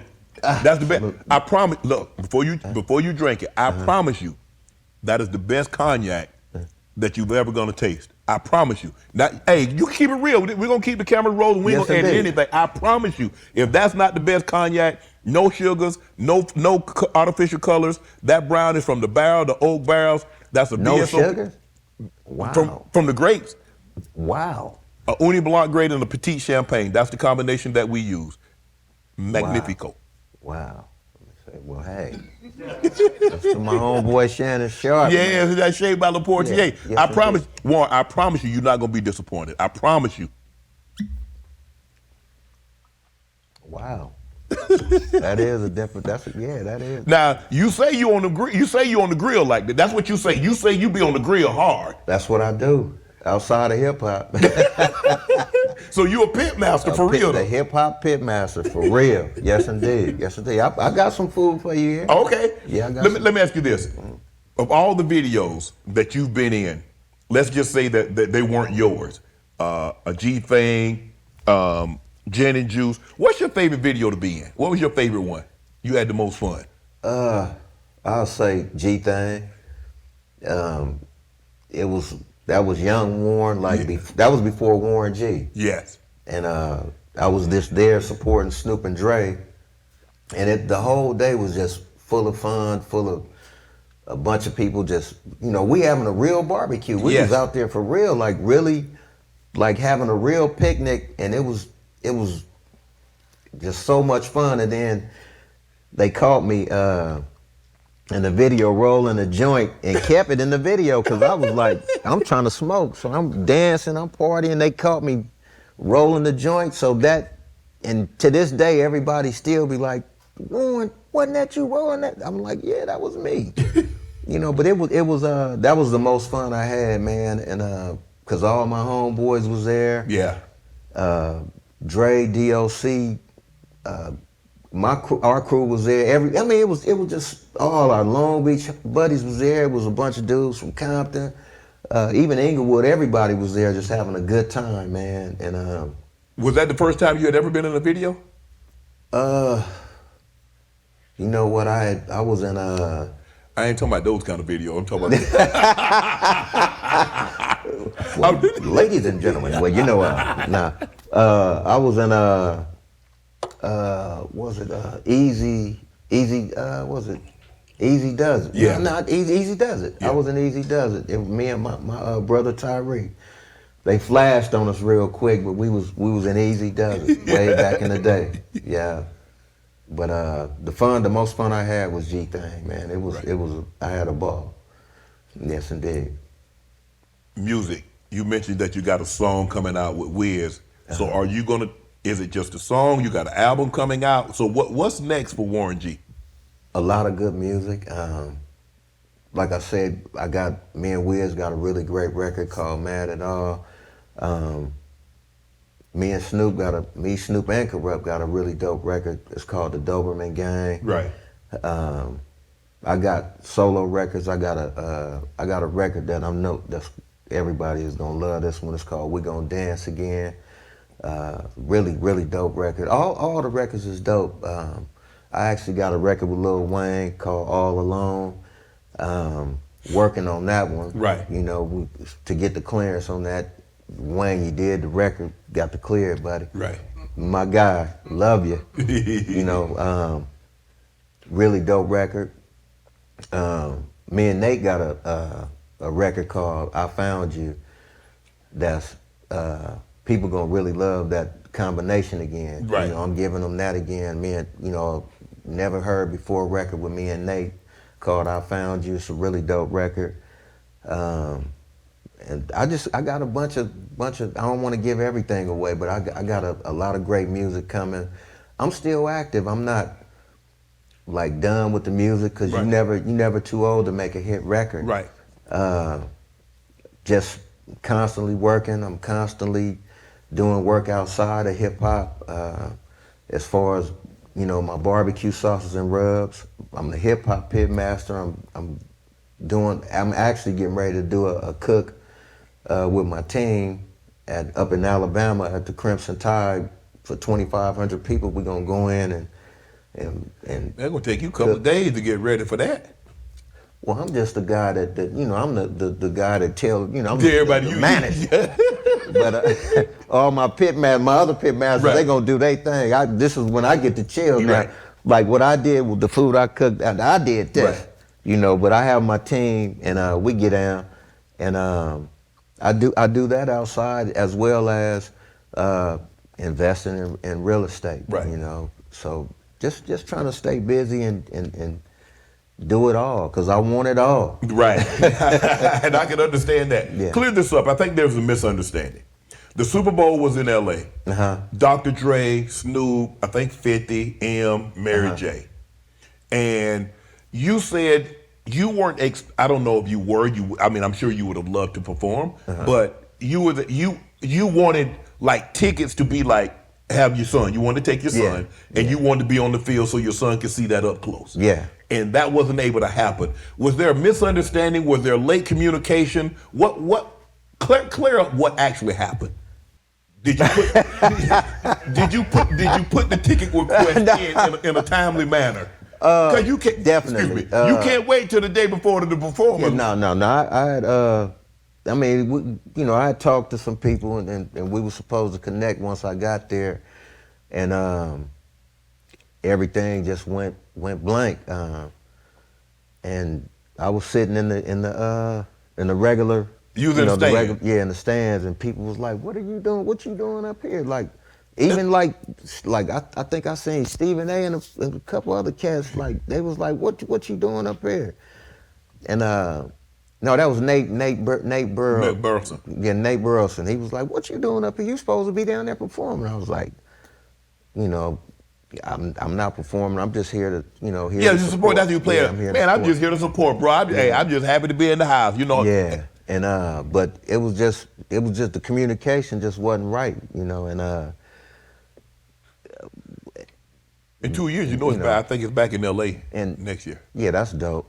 But overall, I wasn't like bitter about performing or anything like that. I was just there to support, and I just wanted my son to be down there to see his one of your best friends, his uncle, see everybody. Yes. And it was just like the shit wasn't happening. And I'm hitting everybody. Right. We was talking and shit before all this, and now I can't get. Now can't get nobody on the. Everybody shit shut down. So I was like, I was pissed off, but I got over it. I wasn't tripping, but it was just like. That was just the one thing that you really would have wanted your son to experience. Yeah, I wanted him to get down there because he was home. From camp. What was it? Whatever it was. I think they had a bye. Because he played with the Bills. Okay. So they had a bye. So he was at home. Whatever it was, he was off for like a week or something, a few days, something like that. I don't know, but he was at home. So this was happening. So I wanted him. I don't know. It actually couldn't have been a bye. Right. The season was over with. Yeah. So he was home from the season. Right. And So just taking him out, just taking him around and letting him hang out. Right. You know, we hanging out together. You know, and I wanted them to really see, you know, everybody up close and meet everybody and see his family and the whole nine. And it just didn't happen. But you know, like I said, I ain't bitter about it, and wasn't bitter about performing or you know none of that. You know, it would have been good. I would have loved to do it, but hey. It didn't happen, but you know I ain't tripping off of it. I was just pissed off we didn't get the chance to be down there. So I was mad at everybody. Right. I was like, fuck them niggas. but you put that past you now because there's too much great history. Because a lot of times people will forget the 30 great years that we've had and let one instance ruin 30 years. And I'm not, for me, I can see if it's 30 years of bad and one good time. I said, nah, one good thing can't erase 30 years. But one bad thing can't erase 30 years in my eyes. Yeah, not at all. Yeah. So I want to get this, how did you go from music to, so you know what? I'm gonna be a cook. I'm gonna be a pitmaster. I've always did it. Always. So you've always been in the kitchen like that? Always. My father, he used to just cook. My dad used to cook at a lot of family functions, and just watching him and being around and the fun times we would have, you know, with cousins and friends at the reunions and good food, we eating good food, it just stuck with me. So even before I was Warren G, Snoop would tell you, like all of them would tell you, I used to just cook. I would cook everywhere we was at, hustling, no matter what it was, just to ease the pain of things. I would cook and play good music. Right. And I kept doing it, you know, kept on, and a lot of my friends was just like, Warren, you need to come out with a product. All you do is cook. You a barbecue guy, you a pitmaster. Why don't you come up with some sauces and rubs? So, talked to my pops, talked to a few of my other friends that's chefs, and they helped me put everything together from all the way from the sauces to the rubs. Did a few tastings, tasted different rubs, went into spice companies, went into formulation companies as far as the sauces to sit down and tasting everything until it was to my liking. And all of that stuff just, you know, and food ain't going nowhere. It's a good business. Yes, for sure. To be in. And I just was like, man, this is something I really love to do. And it's a peace of mind for me to barbecue and just sit down and listen to good music, have a beer, smoke a joint, barbecue, chill, have a good time. Do you eat pork? Yeah. Well, I'm in the. I didn't want to cook no pork. I'm in the Muslim reserves. 1 weekend out the month, 2 weeks out the year, I don't eat no pork. Other than that, I eat pork. Yes, indeed. Yeah, yes, indeed. I didn't want to bring no pork, but But you ain't cook no pork? I pulled it off. I brought some. It was I had to go hot and fast, but I made it happen. I got some pork ribs. Yeah. I beef eat pork. flanking. Yeah, some pig feet. Yeah, bacon, bone, pepperoni. Yeah. All that. Pigtail. Yes, indeed. Oh yeah. Neck bone. Pig ear. No chitlins now. I ain't gonna lie. Every year I eat some chitlins. You eat chitlins too? I eat some chitlins every holiday season. Oh, holiday, okay. My sister will cook them, and then I eat them with hot sauce. So let me ask you, you wet or you dry? You like this? This is a This dry rub. This is a dry rub. Yeah, it's a dry rub. Yeah, dry rub.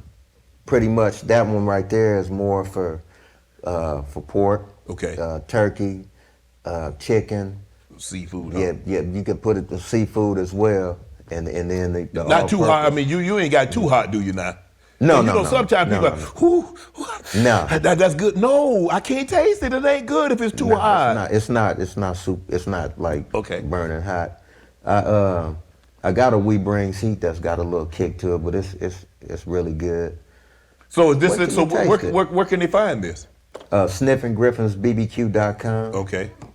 Yes, indeed. Yes, indeed. It's a really good, This really the good original? sauce. Yes, indeed. This is the dry rub, the original barbecue. Yeah. And this one, so which one is which one do you like the best? This is an all-purpose rub right here. All of them. I mean, I use this one, the all-purpose, a lot because I could put it on any and everything. Right. I put it on even fruit. I put it on Fruit? my fruit. I swear to God, I put it on my fruit, my egg whites, anything. That's after you done fired up that J, ain't it? No, not There at ain't all. no way you put that on I no fruit. promise you, I all vegetables, everything. No matter what, I put it on everything. So tell the people at home, what did you prepare today? Well, today I did some beef flanking ribs. It's a cut instead of having the big giant ribs. That dino rib. You ain't do the dino, did you? It's not the dino rib. Okay, it's a okay. 1-inch cut Okay. of the dino rib, but they one inch cut. Okay. And then I did some boneless, skinless thighs, and then I Okay. did some spare ribs. Okay. Yes, indeed, and some mac and cheese, TT's mac and cheese. I got some potato salad. Dang. Some good food. What we Yes, get- indeed. Can we get it? We gonna break it out? Oh, yeah, thank you. Yes, indeed.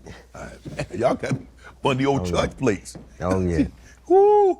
yeah. All right.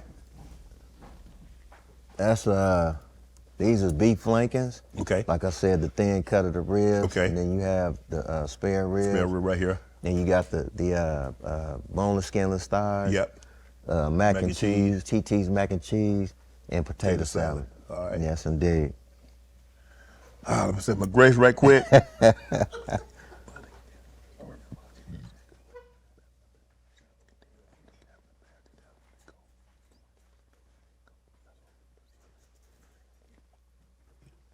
Oh yeah. Which one? What should I try first? Mac and cheese. You could try the mac and cheese. Okay. Yeah. Oh yeah.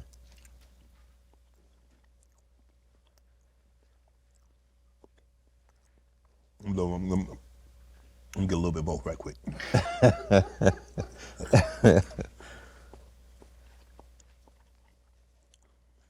Oh yeah. Mac and cheese, I like it. Oh yeah. Chicken. Boneless, skinless thighs. Oh yeah. Yeah, you did it. Oh yeah. Yes, indeed. Oh man, this beef rib come out the That's bone my right slogan: bite through, not fight through. quick. Yeah.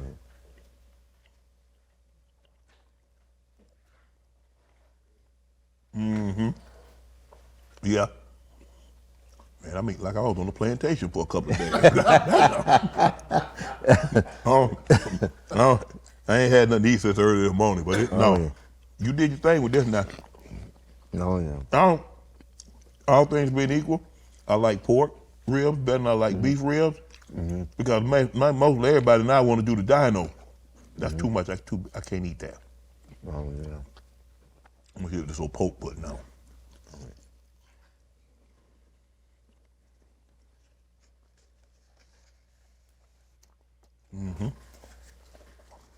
I do a little something with it. Let me see. You made this potato salad too? Yeah. I ain't the biggest potato salad fan, so. It's got a twist to it, but I like it a little thick. I like a little. guess what I use in it? One of the ingredients. It do got a nice little twang, nice little. And I ain't the biggest potato salad guy, but I'll deal with it. Y'all trying the food? Yeah, we gonna try it. Oh yeah. Any sauce on it? I don't need no sauce. I'm good. Yeah, it's What's your favorite one, Shay? Chicken, potato salad, pork ribs, mac and cheese. Like I said, I'm not a big beef rib. okay. Yes, indeed. But the beef rib, they're very tender. I mean, they're very, very, very. Yes, indeed. So when you travel, do you make it a point to try to go to different cities and try their barbecue? Yes, indeed. Every city I go to, I try. Every city, because Because you want to see it- if there's something. Could I do something different? Is there something I can add? Maybe I Yeah. need to take something out. So obviously, you know, what cities have the best barbecue? Austin, Texas. I hear a lot of them on the food channel and stuff, Yeah, but I see them on IG. People talking about Austin. Yeah, they got a lot of good barbecue. It's a spot called Goldie's that I like. Actually, I met a lot of these guys. I met them personally, the Pitmasters, and I've talked to them. They gave me pointers on smoking meat and stuff like that. Right. Yeah. So. I mean, to be good, I mean, for the most part, to be really good at this, you got to be doing this for some years. Yeah. I'm talking about years and years. Most of them, if you're not overweight, I ain't trying to eat no barbecue because that means you ain't eating your barbecue. Yeah. If you cook it like you say you cook it. Yeah. Yes, indeed. I mean, it's definitely. It's a lot of. It takes a lot of patience. Yeah, because you got to prep it. You got to let it marinate this long. Low and slow. Yes, indeed. So that's why the beef is so tender. Oh yeah, the beef literally. Yeah, it's just like the you chicken touching it off the bone. Yeah, chicken. It's very tender. Bite through, not fight through. That's what I call it. So what sauce did you put on the ribs? I put the OG rub on the pork ribs. Okay. I put the all-purpose on the beef flankings, and the chicken I used the OG rub as well. Okay. And then with the potato salad, I put the potato salad together, and I mixed my all-purpose in with the potato salad as well. And then that's TT's mac and cheese. Yeah. You mentioned you like Austin, but obviously Memphis is barbecue, Kansas City barbecue. You have North Carolina. If you had to say what city, would you say Austin, Memphis, North Carolina is not a city, it's a state, but what places you think, if I said, okay, give me your Mount Rushmore barbecue places? Austin, Memphis, and I think it was what was that? South Carolina. South Carolina got some good barbecue. Okay. Yeah. They got some good barbecue. Met a lot of good pitmasters from out there as well. Do they share secrets? Some just a little. They tell you some give you some secrets and stuff. I whatever people want to know, I can tell them. Right. What you want to know, I'll tell you. Is a situation like when you taste barbecue, you try to figure out what they've done to it? Like, how long, man, I think they probably let this cook like 10, 12 hours. They probably did this, they probably brined it, they probably had this, such and such. I just like to taste it to see if it's better than mine. But I done had some good barbecue, I'm not gonna lie. Really good barbecue, and I'm like, I gotta step my game up here, but I'm right there with them. I actually did the national barbecue contest for the first time in June, and I won 5th in brisket and 6th in chicken. Wow. First time. That was a win for me. Yeah. And now you hooked. Yeah, and I went up against like popular guys. Like it was real pit. Like yeah, I'm a pitmaster, but it was like some of the guys I look up to in the contest, and I beat some of them, and I was like, oh my God, I can't believe I beat this person. And they showed me a lot of love too. When you entered this contest, you probably didn't have a whole lot of expectations. Like, man, I'm going against some of the greatest pitmasters in the world. I've only been doing this for a small amount of time, you know, to the level that you're doing it now. Obviously, you both feet in it now. You hooked. you really hooked. Did that make you like, man, you know what? You gonna open a restaurant? What are you gonna do with this? That's where I'm headed to open. Right now, I'm online, working on getting in the stores. From once I'm in the stores, then working on get brick and mortar. Yep, get the brick and mortar, establish one here, California, and Vegas. Let people get to tasting some good food. Did your mama like you? Cause I remember growing up. That's got to be a Midwest or something. Cause Southern grandmas ain't letting everybody in the kitchen all kind of high. You come in here and get some water or something, but mainly most time or not. Hey, go to that spigot outside and get you some water. Get out this kitchen. Yeah. So you say your dad was allowed. You know, you watching him. Did he allow you to participate? Not really.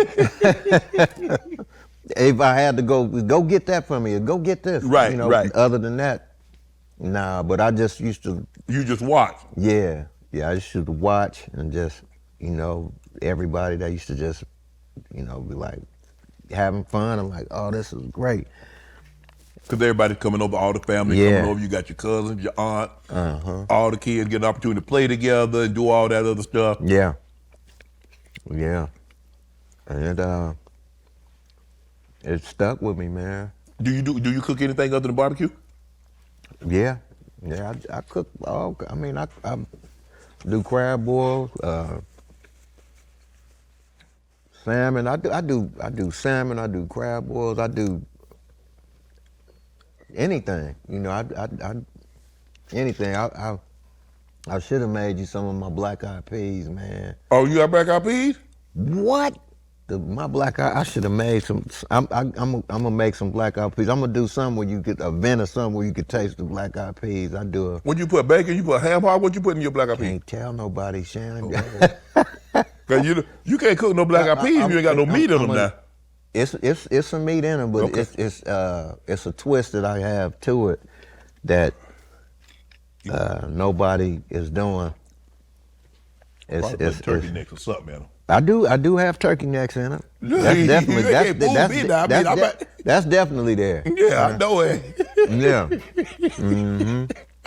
I got it. It's a nice. You like breakfast? You cook breakfast food? You like breakfast? Are you a breakfast guy? I cook breakfast. Just the basic breakfast, bacon, eggs, and grits. Yeah. You grits. I see. You in the South, you in ATL now. You got to have grits. Yeah. No cream of wheat. We do oatmeal, but mainly grits. I've been eating grits like crazy. I'm like, there's grits everywhere. Every menu is grits everywhere. Yeah, you ain't get no cream of wheat. So if you come to the South, you ain't get no cream of wheat. You get grits. Yeah, and I've had a lot of shrimp and grits. Shrimp and grits, catfish and grits. Yep.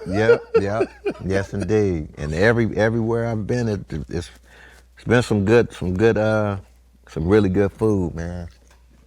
So this is called Sniffin' Griffins, Warren G Productions, original poultry and seafood barbecue rub. Yes, indeed. And this is that you like goes with some of everything. Yeah, the all-purpose. All-purpose. Indeed. Oh yeah. But none of them, which one got a little kick? We bring heat, which is this right here, this sauce. It's not a major kick, it's a creep up. Yeah. It's not too overwhelming where you like, oh right. It's just a little bit of a spiciness. And it ain't like one of them last longs either. Right. It's just in and out, but people like that extra little lightweight kick, and it's not a super kick, but it's even, it's right there, to where it's not too much of this or too less of that. How often would you say you cook? You cook daily? You cook, special occasion, once a week, a couple times a week? I barbecue 3 to 4 times a week. Damn. Yeah. Year round? Yeah, when I'm at home, I tell my wife, she'll be like, well, I want to do this. I said, let me cook it on the grill. Whatever that, let me cook it on the grill. I love doing it. Yeah. So your house is normally busy because you cooking like that because people always over there. Yeah. I just cooked for a couple of my buddies, just for the fight. Yeah. That was a good fight. Yes, indeed. That fight wasn't that close. Bud beat the brakes off Canelo. Yeah, that he did. I don't know how they get 115, 113. I don't know what fight they was watching. Crazy. Did you see the fight? The first fight between the dude Adams and I think Martinez, the black dude and the Mexican dude Martinez. Oh yeah, and Billy. Oh, they would throw the draw, the split draw. Yeah. Oh, they would throw a leather. Wow. Yes. Now that right there. When they mentioned them going again. Yeah, I'm for that. That's gonna be it. That's gonna be a dude. Yeah, because Bomac, Buzz trained Martinez. Yes. They was slanging them. I was like, wow. Yeah. That damn near was the fight of the year. Yeah, they definitely throw a leather. Oh yeah. I was surprised. I was like, man. I mean, both got hit with some shots, but boy, and Billy sat down on his boy. He was throwing. I mean, pow. I like, ooh. Mm-hmm. Yeah. He was throwing some leather. I was like, damn, they both gonna have brain damage. Shit, them motherfuckers hitting hard. But damn, Warren, you cooking 3-4 times a week year round? Yeah. When I'm not. When you're not traveling, when you're not doing, your music and stuff. I come straight home and cook. I just like to do it. Damn. Yeah. I mean, I take breaks. I do little. But I'm breaks saying, but let me ask you a question. When you were, let's just say you in your mid-20s, 30s, were you cooking like? No, I wasn't doing it like that. I just would cook wherever we was, because we was moving so much, moving around. Right. Whenever we had time, or I know we was there for a little bit. Right. Boom. Right. Instead of going out to eat, spend all that money, you just buy the stuff and just go. All the tours that we've been on, I didn't cook that all of them. Really? All the tours we done been on, me, Snoop, and Wiz just did a tour about a year and a half, 2 years ago. I cooked every day on that till Snoop wanted me to be his cook on the Pitmaster on the tour. I said, Snoop, I can't do that. I'm already performing here and I'm performing with you. I can't cook all this goddamn food. Yeah. But he really wanted me to cook. And I was like, I will, but I can't do it like you want me to do it, but I'll do it here. Here and there. Here. Well, not every day for you, cause we on every day, 5 all during the week. Even though I like doing it, but I can't do it and perform and cook, perform. Because barbecue take a long time, man. You gotta watch it. Yeah. First of all, you gotta prepare it. Hell, it take a couple of hours just to get it prepared. Yeah. Do all that brining. Yeah. I brine my turkeys too. Mm-hmm. I let them sit for like almost about 2.5 days. Damn. Mm-hmm. You cook turkey wings, turkey legs. What you? The whole turkey legs, turkey wings, all of them. Damn. I should have brought some turkey wings. Boom, you'd have did that. Everything would have just said. Off the bone. Out the bone? Off the bone. You cook collard green too? Greens too. Mm-hmm. Green bean. Yeah. What you put in your collard green? You put? I use turkey necks. Turkey neck. Turkey leg. Yeah. I have the butcher cut the turkey leg in half. Uh-huh. And I put it in there, and then I do like a damn near want to say not a roux, but like a nice base. Yeah. Then build it up and build all my stuff off from my base all the way up. You don't put pigtail. When I grew up, we put pigtails in collard greens. I think everybody's gonna kind of graduate. I ain't and put did turkey that neck. one. That doesn't pigtail, man. I ain't did that. Nah, I ain't did that one, but no, yeah. You mentioned your parents got divorced when you were younger. Did that impact you in any way? No, it didn't impact me because my mother made sure that I was still around my dad. He would come pick me up on the weekends, and I would spend time with him. So she never tried to keep you away from him? Never said anything bad about him? Nah, she didn't talk bad about him or nothing. Man, that's amazing. But she did send me to him, like, go move with your daddy. I'm like, shit. All right. Well, it was all good. I still was back down right around. Yeah, because you mentioned you were the only boy. You had three sisters. Yeah. You the oldest, or where'd you fall in the pecking order? I'm the third oldest. Okay. Yeah, I'm the third oldest. I got a sister under me. It's my sister Missy, Mead, and Tracy and Felicia. Okay, so you the knee baby. Yeah. Yes, indeed. Oh yeah. So how was it? I mean, with your sisters, were they protective? They was gangsters. I ain't gonna lie. They was hardcore. Like my sister Felicia, my older sister, she had hands. Right. So she was fighting G's, like real. She was fighting dudes. She putting paws on dudes. Putting paws. Wow. Yeah, she was a gangster, you know. I read you said your mom said that she sent you with your dad because she said you needed a man in your life.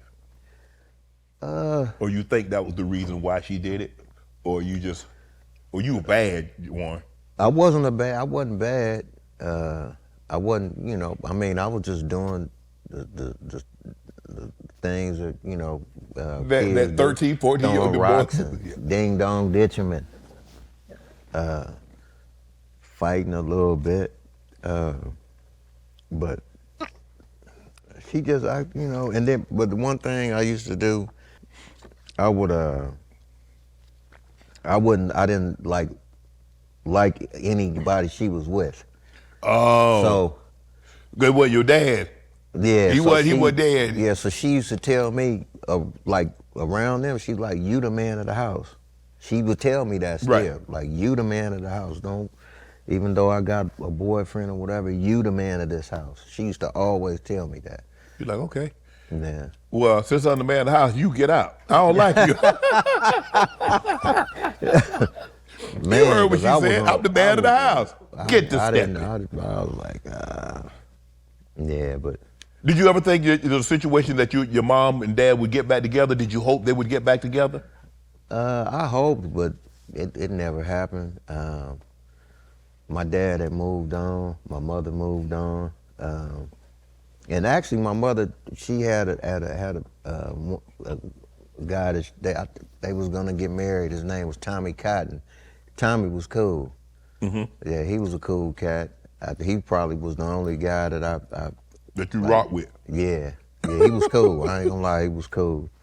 Yeah, and then my dad married Verna, and Verna was really good to me. And actually, she showed me a lot, raised me as well. Mm-hmm. You know, she raised me as well. Very, you know, her and my mother both made me, you know, would raise me as a young man, and along with my dad, and it was. When you met Andre, government name goes by Dr. Dre. Everybody know him as. What were your first thoughts? How old were you when you guys met? I think I was about maybe. I had maybe about 11, 12, somewhere around there. So that means he was what, about 15? Probably so. He, you know, yeah, but if I was 16? 11, yeah, and I mean, we automatic.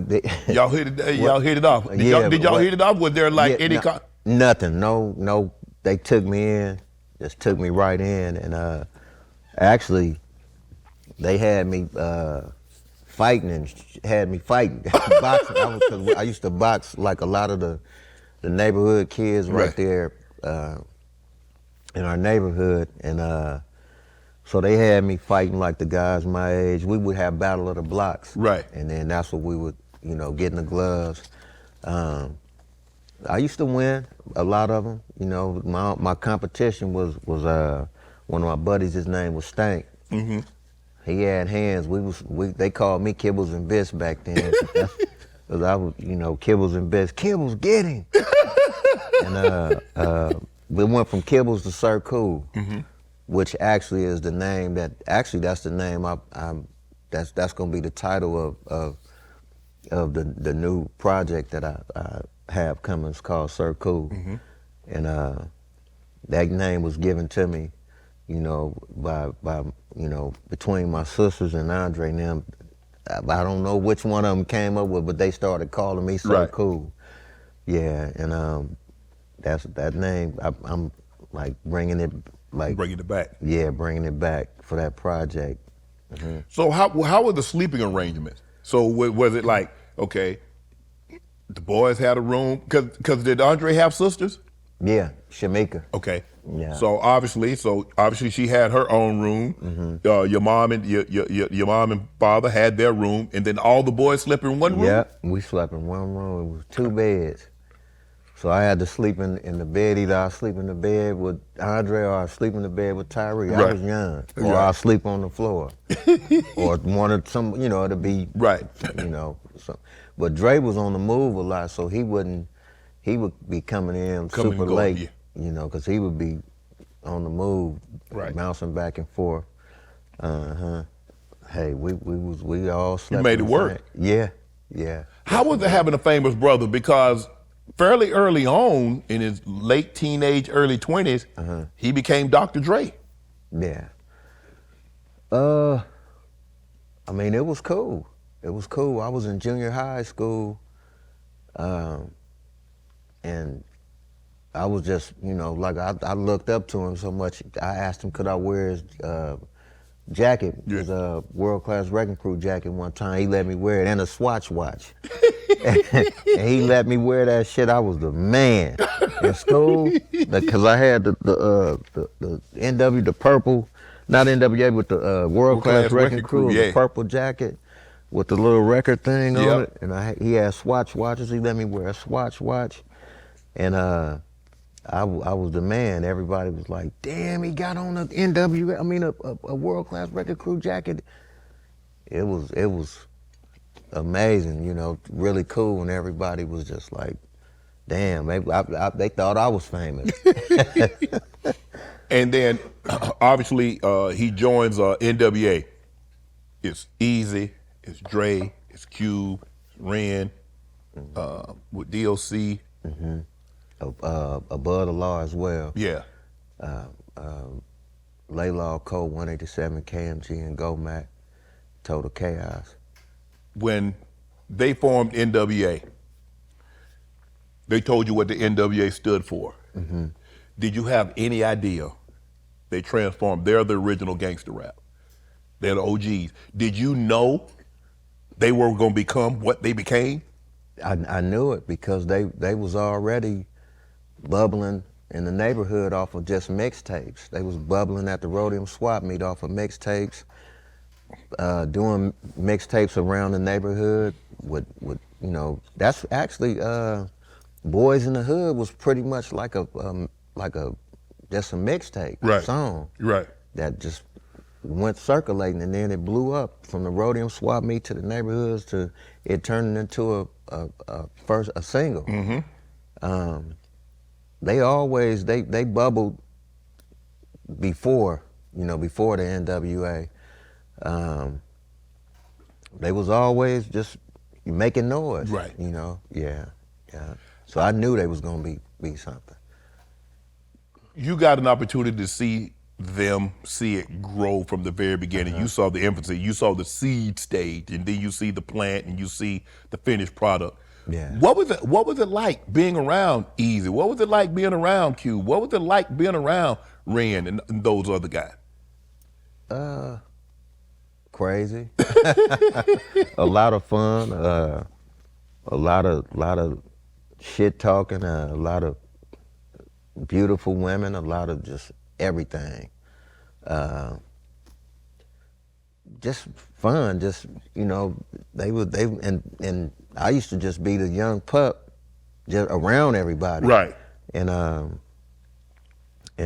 just like them talking shit and I actually on the For Life album I did the 1-900 to Compton skit where they had me come in there and act like I was getting arrested in the county jail. And that was really that was a really popular skit on that album. I think I was about maybe like 16, about 17 years old when I did that skit. Yeah, that was Niggas for Life. 17 or 18, it was Niggas for Life.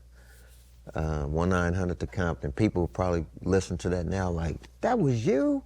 Like, yeah, that was me. You know, and so it was that type of stuff going on, a lot of fun. Just a lot of shit talking, a lot of gangster shit. It was exciting.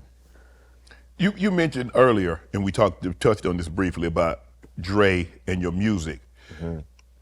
Do you think one of the things that he wasn't as supportive as you thought he should have been? Maybe he didn't think you was taking it serious enough, or he didn't think you was as serious as you needed to be, or it wasn't going to go. What do you think the reasons were? Or he felt that, you know what, people gonna say he just got on because of me. Let him go figure it out on his own. Let him blow up, and if he blows up over there, they can't say Dre gave him a handout.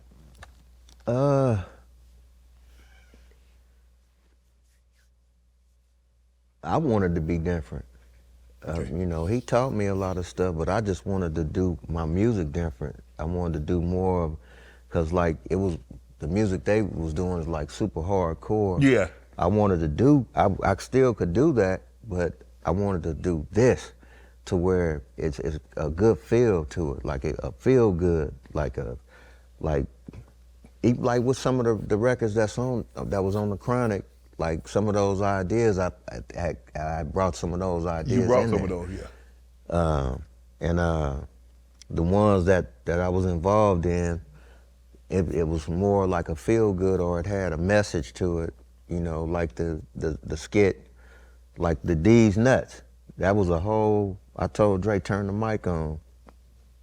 Went in there, jumped on the phone and called one of my homegirls.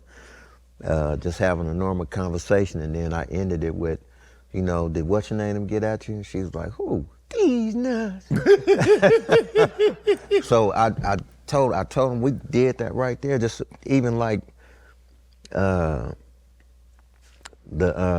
skit from the Mac. Right. You know, that was a record. I bought a whole black exploitation. Well, I went to a company, a record store, and brought a whole, like maybe 2 or 3 crates of a black exploitation movies, and brought all of those back. And we dug through those albums, and we would find skits, like Dolomite. We used a lot of Dolomite. We had pulled that out of there. A lot of the records that was used was pulled out of these crates. Like Let Me Ride was it was a dub record that I had bought from it's a store that used to sell like dub records. It used to sell like different samples and stuff like that. So I got that record, and that's where the Let Me Ride idea came from. The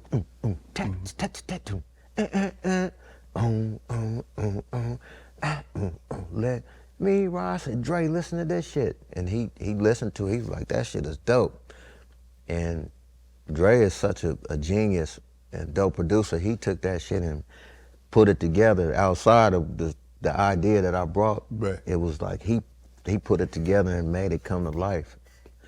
You know, and that's a lot of records. You know, I used to push a bunch of ideas to him, and he would take them and do it. You know, Little Ghetto Boy.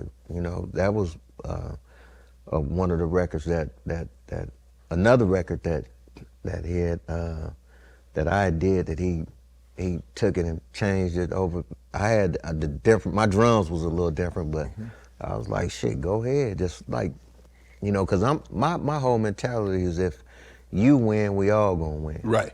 So we invested everything we had in us to make Dre a superstar. Right. Period. And that was along with him as the producer. We just that's what our mindset was. That's what our goals was to make him a superstar. So we took everything that we had and invested in him. You learned a valuable lesson about working on the Chronic because, like you said, you brought some ideas. Yeah. And probably said, man, I wish I could have got me a couple of those credits, a couple of little publishing on that thing. It'd have been real nice. I wish I pretty. I had a business mind, but I didn't know about the publishing. I didn't know about it like off top.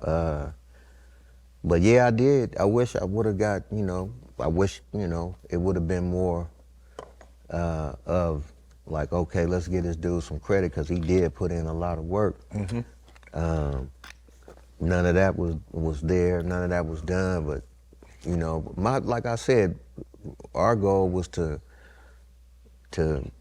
put all we got in to helping Dre become a monster. Yeah. Huge, to blow him up, you know, because that's what we looked up to. So we like, and he was away from NWA, he was away from Easy and them. He was like, you know. And that was the time that he hadn't, because he didn't leave Suge until the late 90s. Yeah, this was and before started all of that. Yeah, he was still at death row. Well, no, it was. He wasn't with nobody. Death Row wasn't even formed yet. It was Future Shock. Okay. It was called Future Shock first. That, you know, then it turned into Death Row. Yeah. Because basically when Tupac got out, 96? 95, 96? Like 95, like the summer of 95, somewhere around there. And then he ended up like, giving the entire Death Row to Suge, and then started Aftermath. Was that how Aftermath started? Yeah, that was Aftermath. Charged it to the game. Like, he just didn't want to be involved with the way they were doing business. They were moving. And the way it was moving, he didn't want to be involved because, you know, it was just, couldn't move around, he couldn't go nowhere because it's like, oh, that's one of them Death Row. Yeah. You know, and they probably whooped somebody's ass or done something, you know, I don't know, something might have happened and then, okay, you out just. They got you isolated. You don't even know you blind. Right. And I mean, he got tired of it and just wanted to you know, get away from all of that, so he bounced. You got to be forward thinking. He didn't tell me he bounced. But that's the thing, though. Think about it. I mean, he really created that. Yeah. And to say, man, you know what? Y'all can have that. I'm out.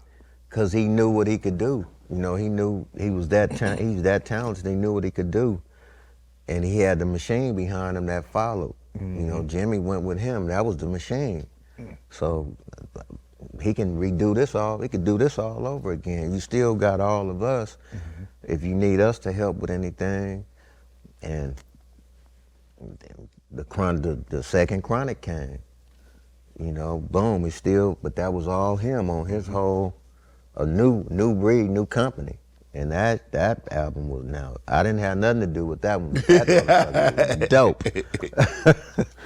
Yes, indeed. What is it like seeing someone that you actually grew up with, that you actually know, that you could actually touch, be a billionaire? I mean, it's I be bragging my ass off. Yeah. I mean, my brother was good at football, but let him have a bit of billionaire. Yeah. I mean, it was just, I wasn't even, I don't be tripping. I was just like, He just your brother. Yeah, you know, I ain't never really just like. Because it's hard to real. Cause I give you a prime example, Warren. Well, I say this. Took me on a vacation with him. Now I ain't gonna lie. We had our own private jet, everything. We went out to the islands and like some shit way out in the deep out there. And Like the Maldives, Bali. Not that far. What was it? Mystique. Okay. It was a spot called Mystique. It's a cold spot. We went out there and he had that shit laid out. We had our own mansion. Oh, dang. I was like, this is rich. Yeah. We on our own private jet. We flew when we got to the airport, we jumped on another little bitty plane where the windows was open. And we flew here. And when we got there, golf carts picked us up, and they said, Mr. Griffin, and I jumped on the cart. We're taking you to your quarters. I'm like, my quarters? Shit, here we went to our own mansion. I'm like, this is ballin'. and then he had like, it was a call thing where we all got called, okay, everybody meet up at the main mansion at this time. So we're like, all right, boom. So the carts out there, Pick you up. Pick us up, and they drive us over there. And we drove in that motherfucker, and that shit was like coming to America with like the curtains and shit swinging it was a beautiful mansion, big ass mansion, and the entry, and like I said, that shit, the waving, and then we walked through the house. The house was huge. Went out to the back, big ass like thing with lights and shit around, and a big old beautiful table with just food everywhere, and just beautiful music. Even Guapole was banging.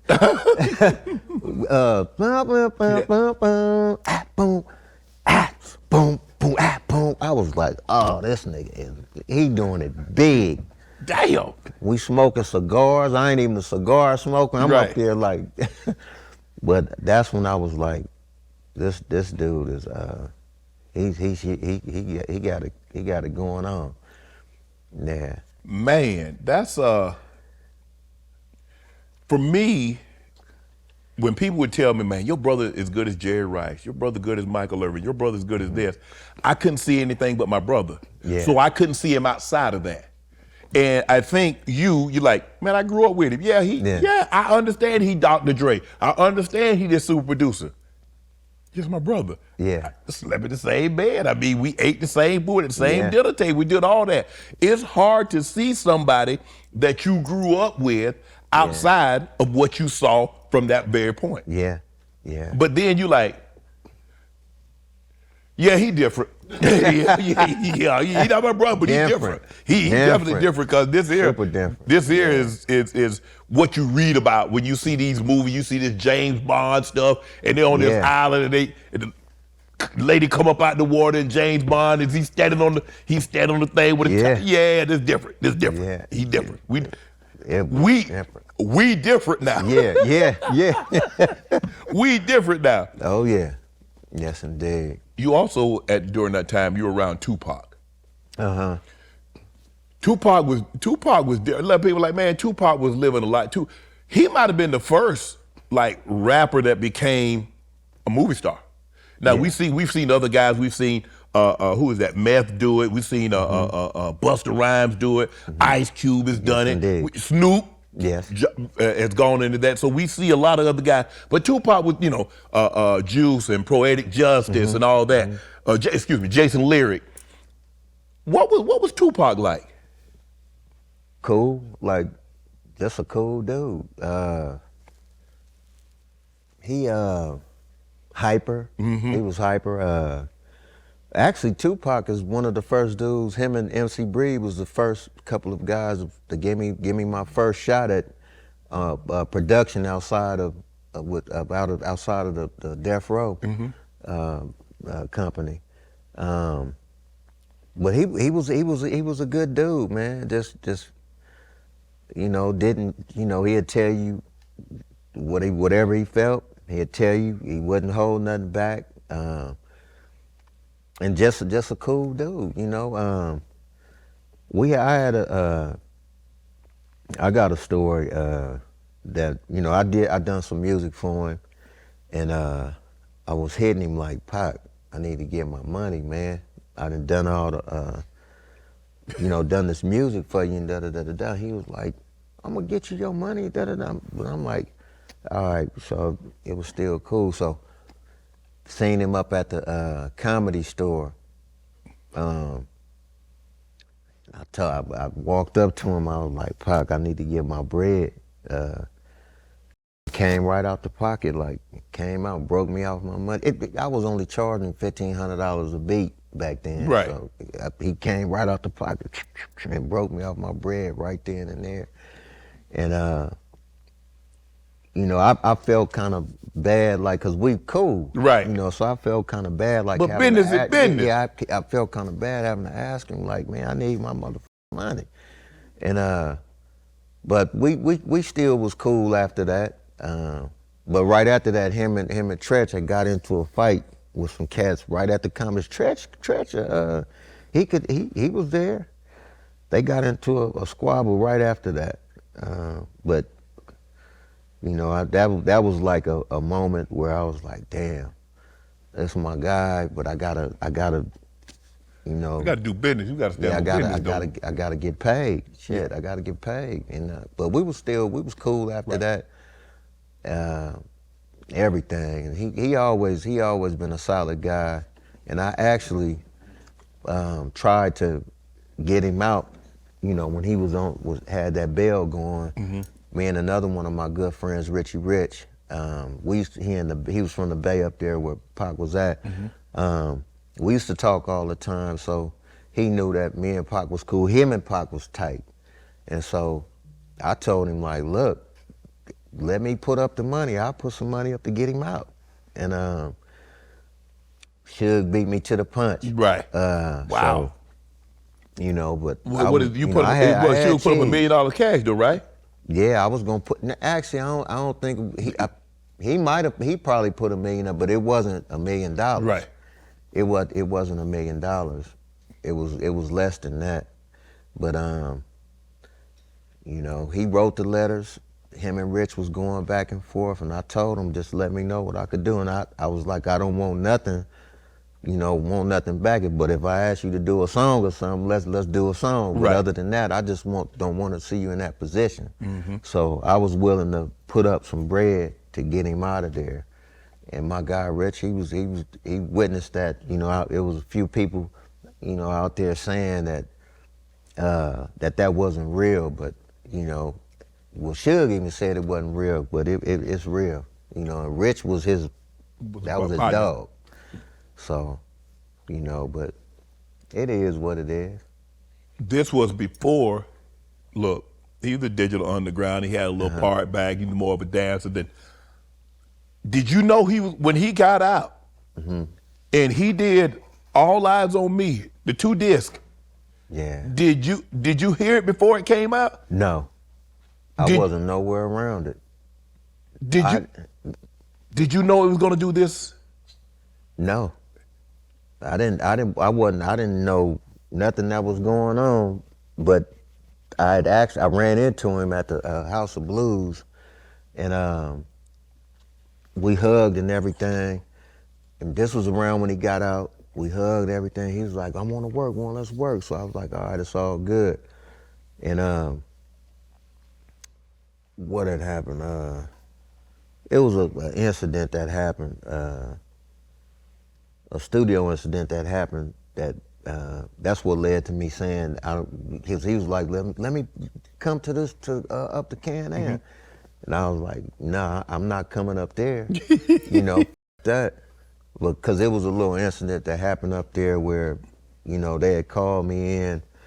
They was like, Warren, you know, Suge didn't want to holler at you in the back. So I'm like, what do you want? Like, what do you want with me? Right.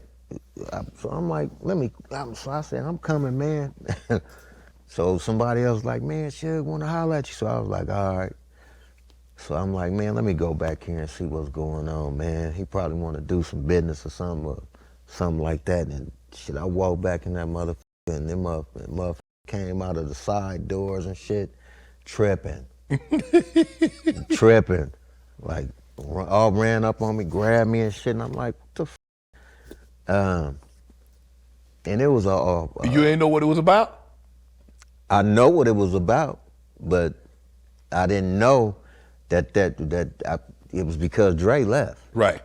And he didn't tell me. He didn't left. tell I you wish he had would have left. told me, like, Warren, don't go around that shit. Yeah, because if he'd have told you, you'd have never went over there. Never. I wouldn't have never went, but it was just like, you know, I'm just like, damn, what, you know, like, why y'all tripping on me? You know what I mean? But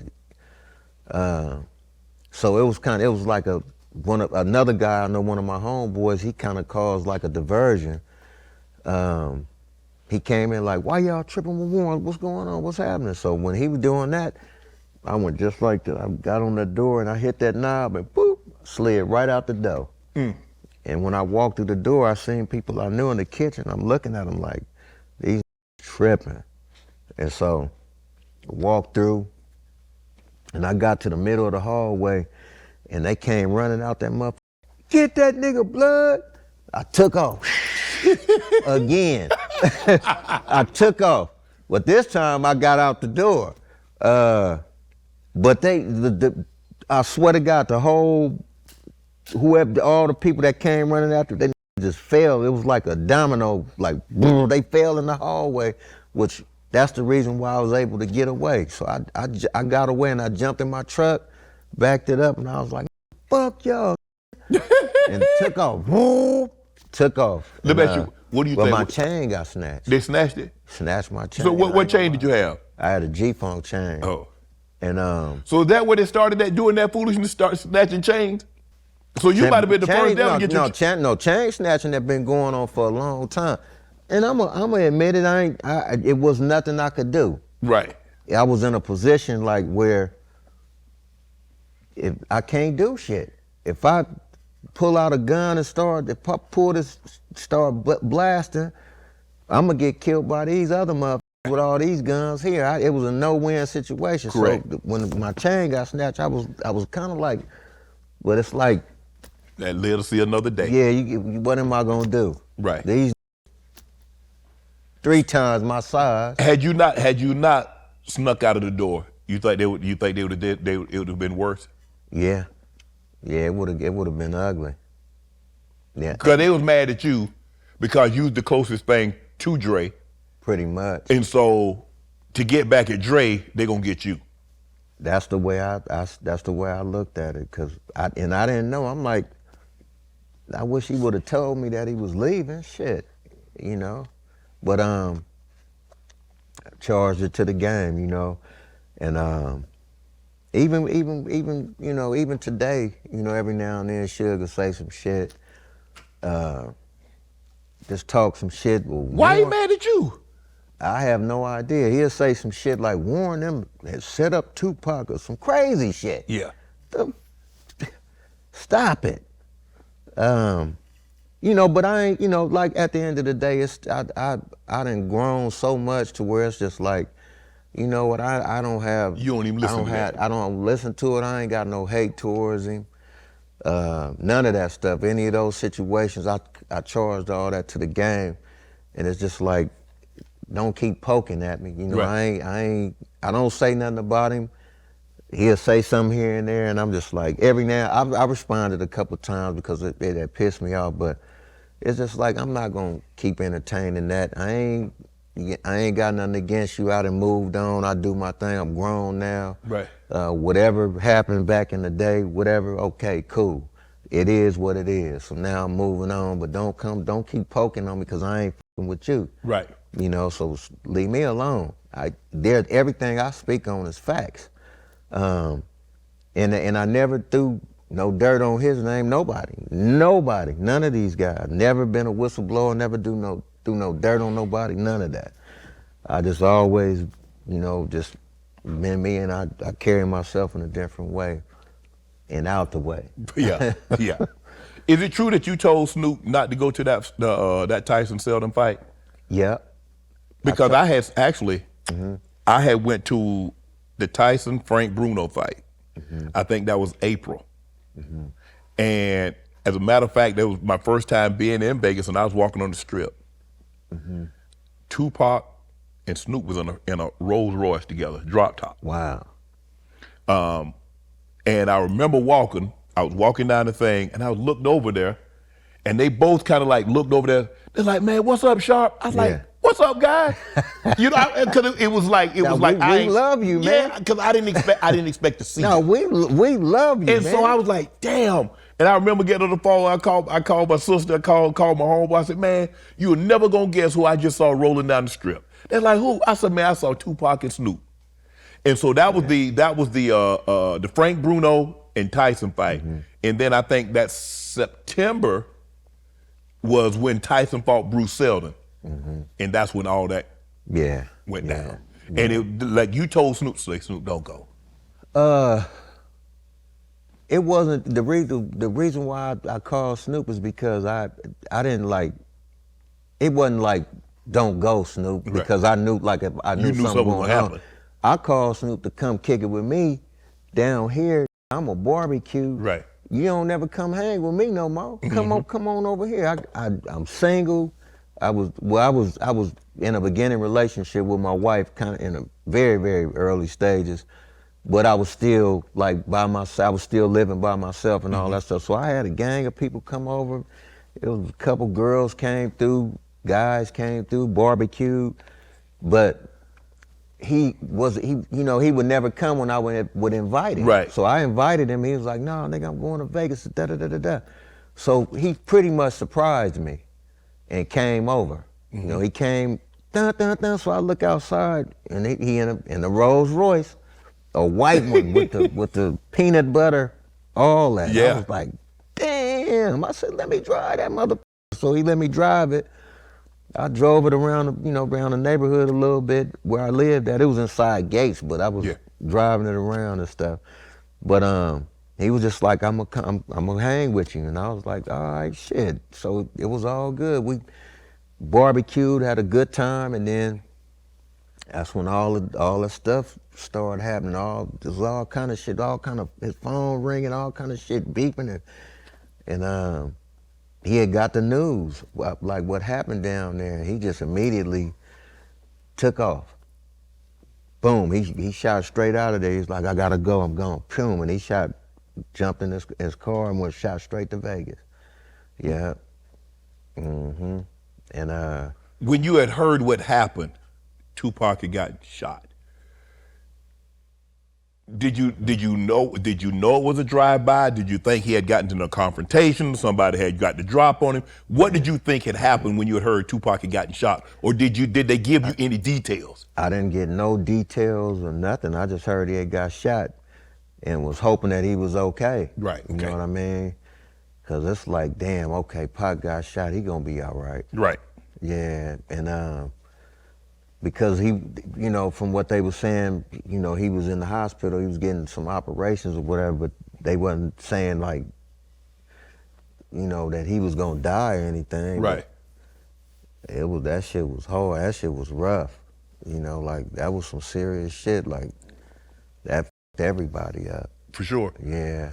Because if I'm not mistaken, Tupac was only 25. Yeah, he was young. Young. Man. Young. He hadn't even been out maybe a year. Yeah. And was gone. And that's what people don't realize. He didn't have the longevity that a lot of these rappers have. I mean, he didn't have a 5-year, a 10-year, 15, 20-year career. Yeah.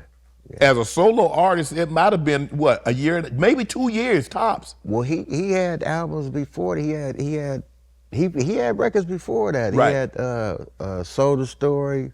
He had a bunch of, he had albums like right before the Death Row thing, and Death Row picked him up, took him in. Yeah. But he had some, he was popping, then as well. But what's the trip is that Me Against the World album, he pretty much like, that was like 20 something years worth of work in one album. Like the the things the direction he was steering the guys our age in, and the things about the kids and what he talked about, Dear Mama, and Brenda's Got a Baby. Yeah. The story that he was telling a story. Yeah, and it was like he told the future, because now a lot of this stuff happened and some of it is still happening. Like he said, epidemic and diseases, what is the future? And look, we be having all these epidemics and diseases and shit like that. So you're looking at somebody, okay, he left Digital Underground probably in the early 90s. So he probably, jumped on the scene probably 92, 93. Yeah. Went away for 16, 17, 18 months. He was still putting out records. He was putting out it was through Interscope still. People don't, so young. Yeah. He wasn't even in his prime. No. And then All Eyes on Me just came, and it was just like the 2 disc, and it just like Dre was on it. Yeah. It was crazy. Yeah. It was crazy. I produced How Long Will They Mourn Me, Definition of a Thug, and then I produced Lie to Kick It for him. The Definition of a Thug was his first like thug life song that I did, me and him at Echo Sound, and then How Long Will They Mourn Me, I done that the same night at Echo Sound when we did Definition of a Thug.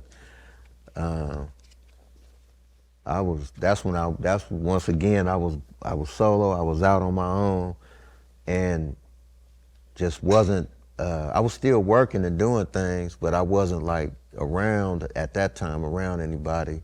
I was just at home, at my sister's apartment, sleeping on the floor. And I got that call. I didn't know it was Pac, but because he called, but I didn't think it was him. Right. It was like, Pac ain't getting ready to be called. But I'm like, man, who is this playing game? This ain't Pac. And he was like, this Pac. And then I said, oh shit, this is Tupac. And he was like, you got some music? I was like, yeah. It's like, I'm at Echo Sound. So I grabbed my drum machine, grabbed my crate of records, grabbed my bladder-da-da-da, and jumped in my Regal and shot straight up to Echo Sound. Walked in there and it was him. And I went straight to work, started popping discs in the drum machine, playing it. Yeah. And we came up with a hit fast too. Right. He wrote that record in like about 35, 40 minutes, Definition of a Thug. After we talked, we sat right there and talked with each other for maybe an hour, because he was asking me questions. He was like he was interviewing me. Right. And so it's like he took some of the things that I told him, he put that in that song that he went in there and laid. He laid it in like 35, 40 minutes and knocked it down. Damn. Fast. And then he got a call that one of his buddies that got shot. So he came in, he said, Warren, you got something for me? I want to do a song for my buddy that just got killed. So I dropped I actually did a record that I had flipped already on another record, and gave it to him, and then he did a song on it, and it worked on his record. Wow. So that's How Long Will They Mourn Me? How Long Will They Mourn Me? I had a song called Super Soul Sis, which used the same sample, and How Long Will They Mourn Me was that same sample. I used the same sample on 2 different albums. Wow. And it worked on both of them. Yeah. Tupac, he worked with Mike. You worked with, no, not Tupac, you did. Yeah. So, I mean, to see, and every once in a while you'll hear Mike singing a cappella. And then you could hear his voice, you could understand. I could only imagine what Michael would be in the internet era, because people were fainting. Yeah. People were going berserk. Yeah. He sold 100 million albums. Yeah. Ain't nobody selling 100 million nothing now. Nothing, nowhere near it. So he was doing that. But to be in the studio with Mike and to hear his natural voice. Yeah. What was that like? Shit, I almost fainted. Shit. So you was one of the people that almost passed out seeing Mike. Yeah, Bruce and Renee were two guys he was working with. They were his producers, and they were fans of my music, so they called me, and they was like, "We want you to produce some records for Michael." And I was like, "Hell no, y'all, Michael Jackson?" They was like, "Yeah, Michael Jackson." I was like, "Oh my God," I couldn't believe it. And they was like, "He wants to meet you." And I was like, "Are you serious?" They like, "He wants to meet you." So went up there. He was actually at Record One studio up in the Valley. Got there, went inside, and walked in the room, and it was just like, "Hey, what's up, man? Michael," and da-da-da-da. Like, it wasn't none of that. Some people say like, "Hey, this is Michael," and it wasn't none of that. that's what I heard. People say his normal voice was not like. None of that. He was like, "What's up, man? Like, what's up, man? Like, da-da-da-da." Like, I'm like, oh my God, I'm about to lose it right now. I'm about to faint. I'm about to do everything. I'm about to just go crazy right now. I couldn't believe it. And he said he loved my music, and that blew me away. Just for him to say that, I ain't even right now. I can't even explain how happy I was and how I had anxiety so bad. Just like, wow, this is fucking Michael Jackson right here right now. And did the work. I did some music for him. He loved the music. He recorded the songs. And I also had told him, because he was kind of like, at that time, he had a little bit of, it was a little bit of backlash, like some bad press. And I told him that what you do is don't sit up there and be sad about it. Do a song back at them, for putting that bullshit out, the fake shit on you. You do a song back at them. And that's what he did. It wasn't one of my tracks. I can't remember the song, but it was what song was that? It was where he was talking shit back to the press and back to everybody. What is the song? I can't get it off top. Having a brain fart. You saying that, and a lot of people believe that the industry, because he had become so big, he had become so popular, he had become so powerful. You hear about him wanting to buy this record label and this television company, and they just couldn't have that. Because he had purchased the Beatles catalog, plus he had his own catalog, so he had the two most popular catalogs that were created. Yeah. I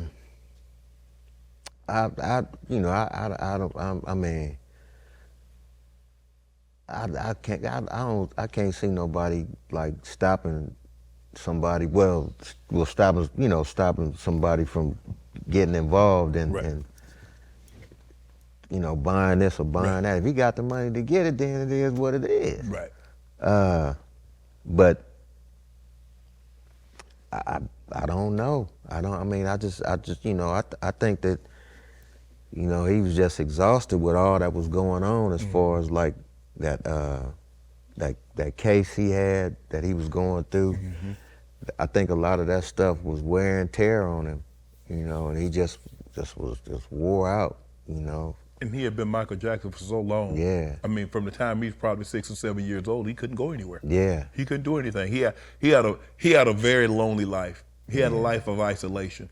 Yeah. Because just think, he could never do anything that a 6 or 7 year old. He couldn't do what a 13, 14 year old do. He couldn't do what a 25, 26 year old do. He couldn't do what a 30, 40 year old do. He could never do any of that. None of it. And I think it was a lot of that wear and tear, just like with all of that, along with people trying to blame him for different things. It's like, at the end of the day, it just wore and tore on him. Yeah. Yeah. Is it true you turned down an opportunity to meet the Prince? Yeah, I did. Damn, you don't believe nobody. No. What? I just it was just I just thought Prince. I mean, I loved him as an artist. Like I really love him as an artist. Loved him and love him as an artist. He was just, I just wouldn't, just like, why do he want me to come sit down with him? But I was young, so Right. I'm like, I'm like, shit, this motherfucker might be trying to hit on me or something. I don't know what. So I'm young, not thinking about he wants his business. Come sit down go sit down with this dude. After when I thought about it later on, I'm like, I should have went and sat my ass down with Prince and really got game from him, got a lot of knowledge from him. Right. Instead of thinking a different way, like, what do he want with me? Like, Right. what do he want? Like, what's up? Are you, what? But I still was a diehard Prince fan, still a fan of him. But you did finally get a chance to meet him. Yeah, got a chance to meet him. A really cool dude. Just had a lot of knowledge, and just would give me a lot of game on shit like the industry. And but he was a cool dude. But that was another one of those things, just being young, that I regret not doing. I should have went, and all my folks was like, Warren, you better go Go sit with him. Right. What is wrong with you? Like, no, man, I just don't, and didn't get the record cleared that I wanted to clear for, because I redid one of his records that was me and Nate. Again, it was a bona fide Right, hit. see? Now, if you had went and south with him, you probably could have got it clear. Man, I was just like, man, I was young, just like, you know what? I ain't getting ready to go out there. Shit, I don't know what he want. What he want me out there for? Shit, but, it was just to have a conversation and meet the guy who wants to use some of my music. Right. You know what I mean? But I wasn't thinking like that. I was all over the place like this. Is it other than Prince and Michael, have you ever been starstruck? Who else got you starstruck? Anita Baker, like all of the OGs. OGs before me, all of them. Just like Anita Baker was like, I was like this. I was in love with her music from a tiny kid. So let me see, just like anybody I would meet, just I was like, I can't believe I'm here with Yes. Chaka Khan, which I've been around her. I've been around all of them, Tina Marie, and just everybody, like You've been around them Eddie heavyweights. Murphy, Charlie Murphys, and just everybody. Like, I done been around everybody, and them, me being like starstruck towards them, and they like fans of me, like, man, that's Warren G. And I'm like, Y'all get the know my fuck name? outta here. This is crazy. Yeah, but It's you did Chloe's birthday party. What was that like? it was dope. It was dope. Lot of beautiful women up in there. It was like pink everywhere, and Chloe and Kim came up to me, and they was just like, Regulate is our favorite song ever. And I was like, what? And she was like, that is our.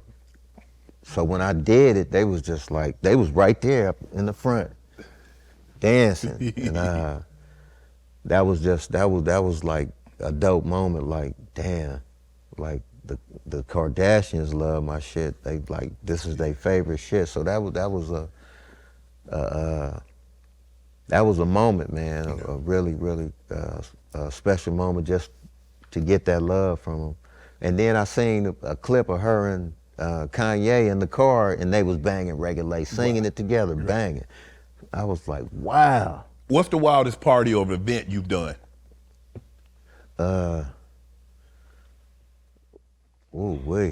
Shit.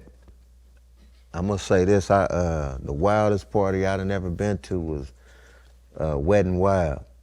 NWA, Easy and NWA, Wet n Wild. That was the wildest party I ever been to. My parties wasn't that wild, but that NWA party, Easy and NWA, Wet n Wild, that was party. That party was wild. You know, there was a lot of. I was a young kid though, but I was a young teen. I think I was about 14, 15, somewhere around there. Around that time when I went to that, and it was good old time, huh? Good old times. It was cracking. And they treated me like one of the fellas. Yeah. I got the a grown man treatment in there. Ain't nothing wrong with that. Yeah. You produced Jeezy, Leave You Alone. Is there a lot of songs that people wouldn't guess that you've actually produced? Yeah. Well, it's a lot of them out there that people don't, I did Leave You Alone for Young Jeezy.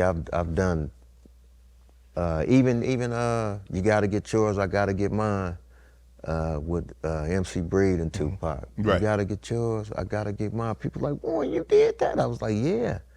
That was one of the first records that I had a shot at producing, and it ended up being one of their biggest records together. Right. But I've done a lot of, I done produced for New Edition, a lot of groups. Brian Isley, I done produced for a lot of artists. Even younger, or even today, artists of today. I've been working with a lot of the younger artists, because my mindset is you never too old to make a hit record, and I don't try to, just because these guys are young and they doing this and doing that, I give them knowledge and I direct them in a different path, and they call me like, Warren, what about such and such and this, that, and this, and then I tell them, okay, you should do this. So I'm kind of like a big brother, and as well as, us working a business relationship, right. work relationship with different artists. Have you ever got an opportunity to work with M or 50? No, haven't got a chance to work with them. I would love to do a record with M or 50, produce a track for either one of them. Just gotta get around them and play some tracks, When you heard about M, man, this white dude out of Michigan, Detroit. Yeah. Man, he liked that. Cause the last white dude, you probably think of Vanilla Ice. You like, come on now. Yeah. They said, nah. Hey, he up there. Yeah. When you first heard it, they said that's him. That's the one I was telling you about. That's him. That's a white dude. Yeah. We was like, who was this white motherfucker up in here in the studio? Because this was our shit. When Dre had first brought him around. Yeah. We was like, who was this motherfucker up in here? All of us like, the fuck is this motherfucker? He got up in here. Shit, this our shit. And that motherfucker was busting. We was like, God damn, he hard as fuck. He ended up being incredible, incredible, and really gelled right into what we already had moving musically. Where would you rank M? Because people seem to like, because hip hop, where it originated, how, and so many of us, there are not very many M's. He's very unique. We understand that, and I don't think people give him the credit that he deserves because he's a white, and that's our genre. Hip hop is us, rap is us, gangster rap is us, and so sometimes I don't think people give him the credit that he deserves. He definitely in the top the top, and he in the top 15. I don't want to make it too small like the top 10, because there's some dope motherfuckers. Yeah, some heavy hitters. Heavy hitters. He definitely in that top 15. He dope. He dope. Eminem is an MC. He a straight hip hop. It's not. He wasn't on like what we was on. We was more storytelling. It was hip hop, but we was more storytelling and telling a story about our life and making it like a movie on wax. And he was more of the straight hip hop, straight at you battle MC, but could tell a story at the same time, but it's still in his way, in his element, the way he do it in a MC way. Right. But when he wrote the shit, like the stuff that he writes for Dre, and the way I was like, this motherfucker right here, he can write this and then turn around and write a different style. It's amazing because when you found out that it was Hov that wrote Dre Day for Dre, and you hear M write, like, how did they write that for him? And it sounded like he actually wrote it for himself. How? How did they do that? Yeah, I tripped off of that. Things just ain't the same for gangsters. Eminem wrote that. That's one of my favorite songs. Yes. On that album. Boom, boom, boom, boom, boom, boom, boom, boom. I was like, this motherfucker is dope. Yeah, I was like, wow. Yeah, that's still one of my favorite songs. To this day. Is Kendrick the new king of LA? You gonna have me drunk up here. That thing, it's hit daddy though. Yes, indeed. This is so good. I keep downing it. We gonna send you home with a bottle. We gonna send you home with a bottle. Yes, indeed. I mean, we were gonna send you home with, but we were gonna send you home with 2 bottles. But as y'all can see, we were getting it in. Yes, indeed. Kendrick, how surprised are you? Because I've always thought he's been a great storyteller, but this last year and a half with the 5 Grammys and the halftime show, and he's just gone to a different level. Yeah, Kendrick definitely has solidified his position on the West Coast. I can't say king. He the king right now though. He might not be the king ever. He might not be but he made a name for himself, because it's gonna be hard to break. When you look at the West, you look at Snoop, and you look at Cube, and you look at Dre, and you look at 40, and you look at some of the guys that came out of the West Coast pop. You like Warren G. But now you like, okay, Kendrick, you done carved out a little space for yourself. Yeah, he definitely made his mark and solidified himself as one of the best to do it from the West. You know, I can't just say he the biggest out of everybody there or like ever and stuff like that. I can't say that. But in his generation with right now in his era, yes, he's the king. Yeah. But as him being the king of that younger generation that he's a part of now, he's the king of that. But as a whole, he solidified himself to be one of the greatest, with the Snoop Doggs, the Ice Cubes, the Warren G's, the Dr. Dre's, the Easy E's, Ice-T, King T. You know, it's a lot of guys, the DJ Quick. Yeah. Like, it's a lot of guys that don't get mentioned like all those names I mentioned. And he's one of them that's in there. He's in that now. When you got the news that when you started this thing, it was you, him, and Snoop. Snoop was doing his thing, but you and Nate, thick and thin, cold or hot, up or down. Yeah. You got the news that he was gone. First thought, what was the emotions? What when Nate passed away, we actually was on tour, and we heard about it this was like right before we was about to go on the stage. We was in Corpus Christi, and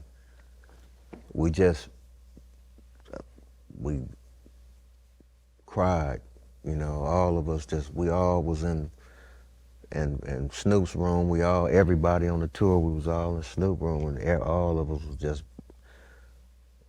pouring out, just crying. We cried and cried and cried, did the show, and came back and cried more, just cried, just couldn't believe it, you know, and we went straight home after that. We took off, went straight home from off the road, and went back home, yeah, and to bury him, yeah, and yeah, that was like it was really bad for us, like super bad, man. Well, like I said, we cried. Because he was so young, he was only 40, Not gonna 41. get me up here crying, Shannon. I know you. Yeah, but we was hurt, man. It still hurt, you know. Still hurt. What do you want his legacy? What do you want people to know about Nate that they don't know or they haven't heard? Are there any story that you would want to tell so people will get a better understanding just who Nate Dogg was? He was a good father. He was a good father to his kids.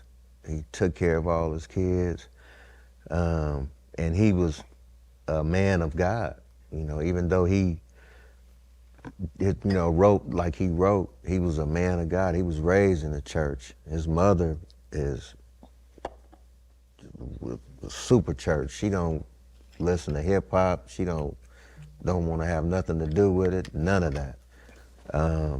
His whole family, him and Sam and his sister, they all was raised in the church. So he was a very godly person, even though he went through some of the things he went through, with all of the stuff he went through. He was a godly person, and he was a great dad to his kids.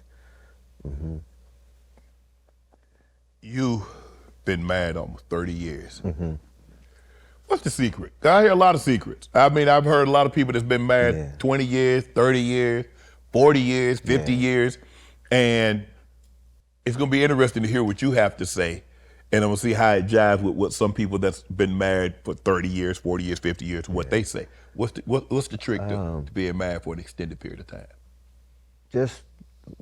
That's like, well, she my best friend, you know what I mean? We best friends, and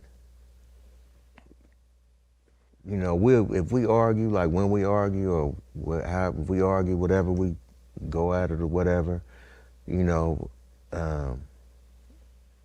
I'll go back myself and I'll say, like, was I wrong or was I right? Was I wrong, was I right?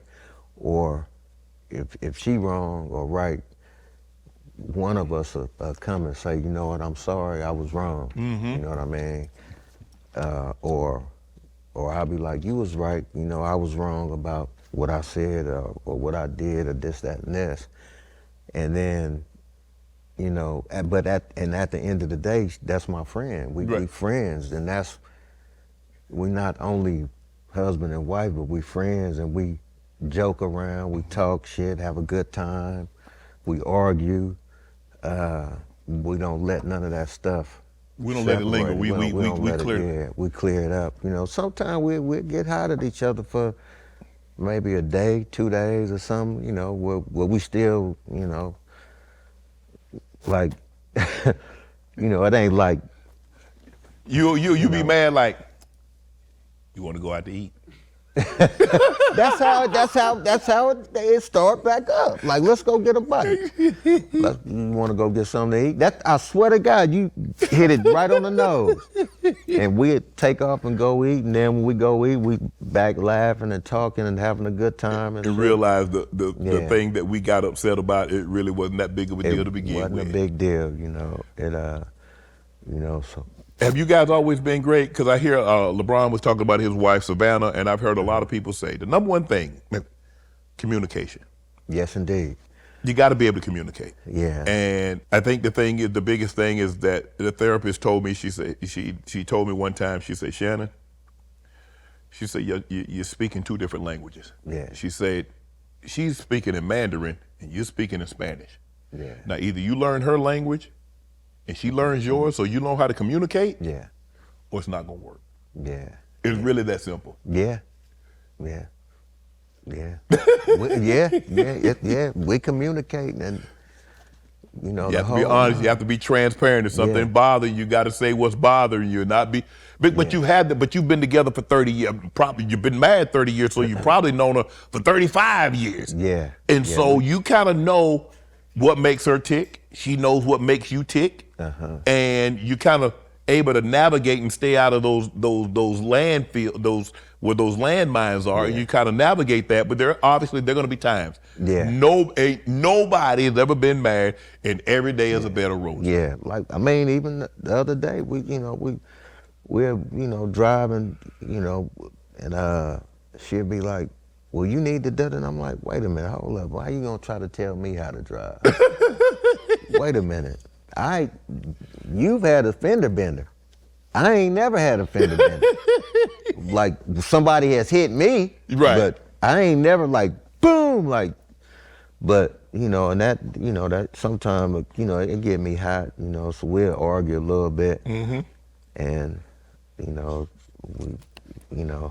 we'll be mad for 10, 15 minutes, and then we start back talking again. How difficult is it to stay married, being in the music business? You travel a lot. You're around a lot of beautiful women.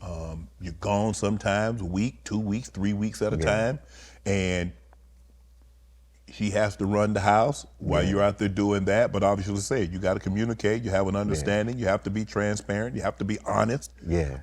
How difficult has it been for you to navigate 3 decades of marriage, being in the industry that you're in?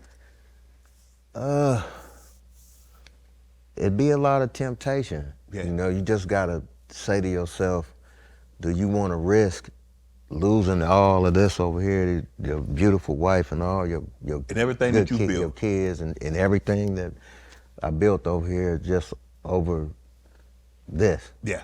One night, of this, to lose all of that. It ain't no such thing as one night. It's just you know what about. Yeah, but it's just like I just don't want to. I don't want to. It's not even worth it no more. Yeah, it ain't worth it. When I was young though, before our relationship, I was a monster. I was everywhere. I was. You was outside. Outside. Man, but yeah, she a good woman, and that's another reason why, I'm good to her as well, because she's a really good woman, and she really like got my back 110%. And something I argue at her about some things, and then I come back because I see what we was just arguing about, and then I see what she was saying that like it makes sense now. Yeah, and I'll be like, damn, she amazing. Would you have been as successful as you are had you not had the stability of having a wife for 3 decades?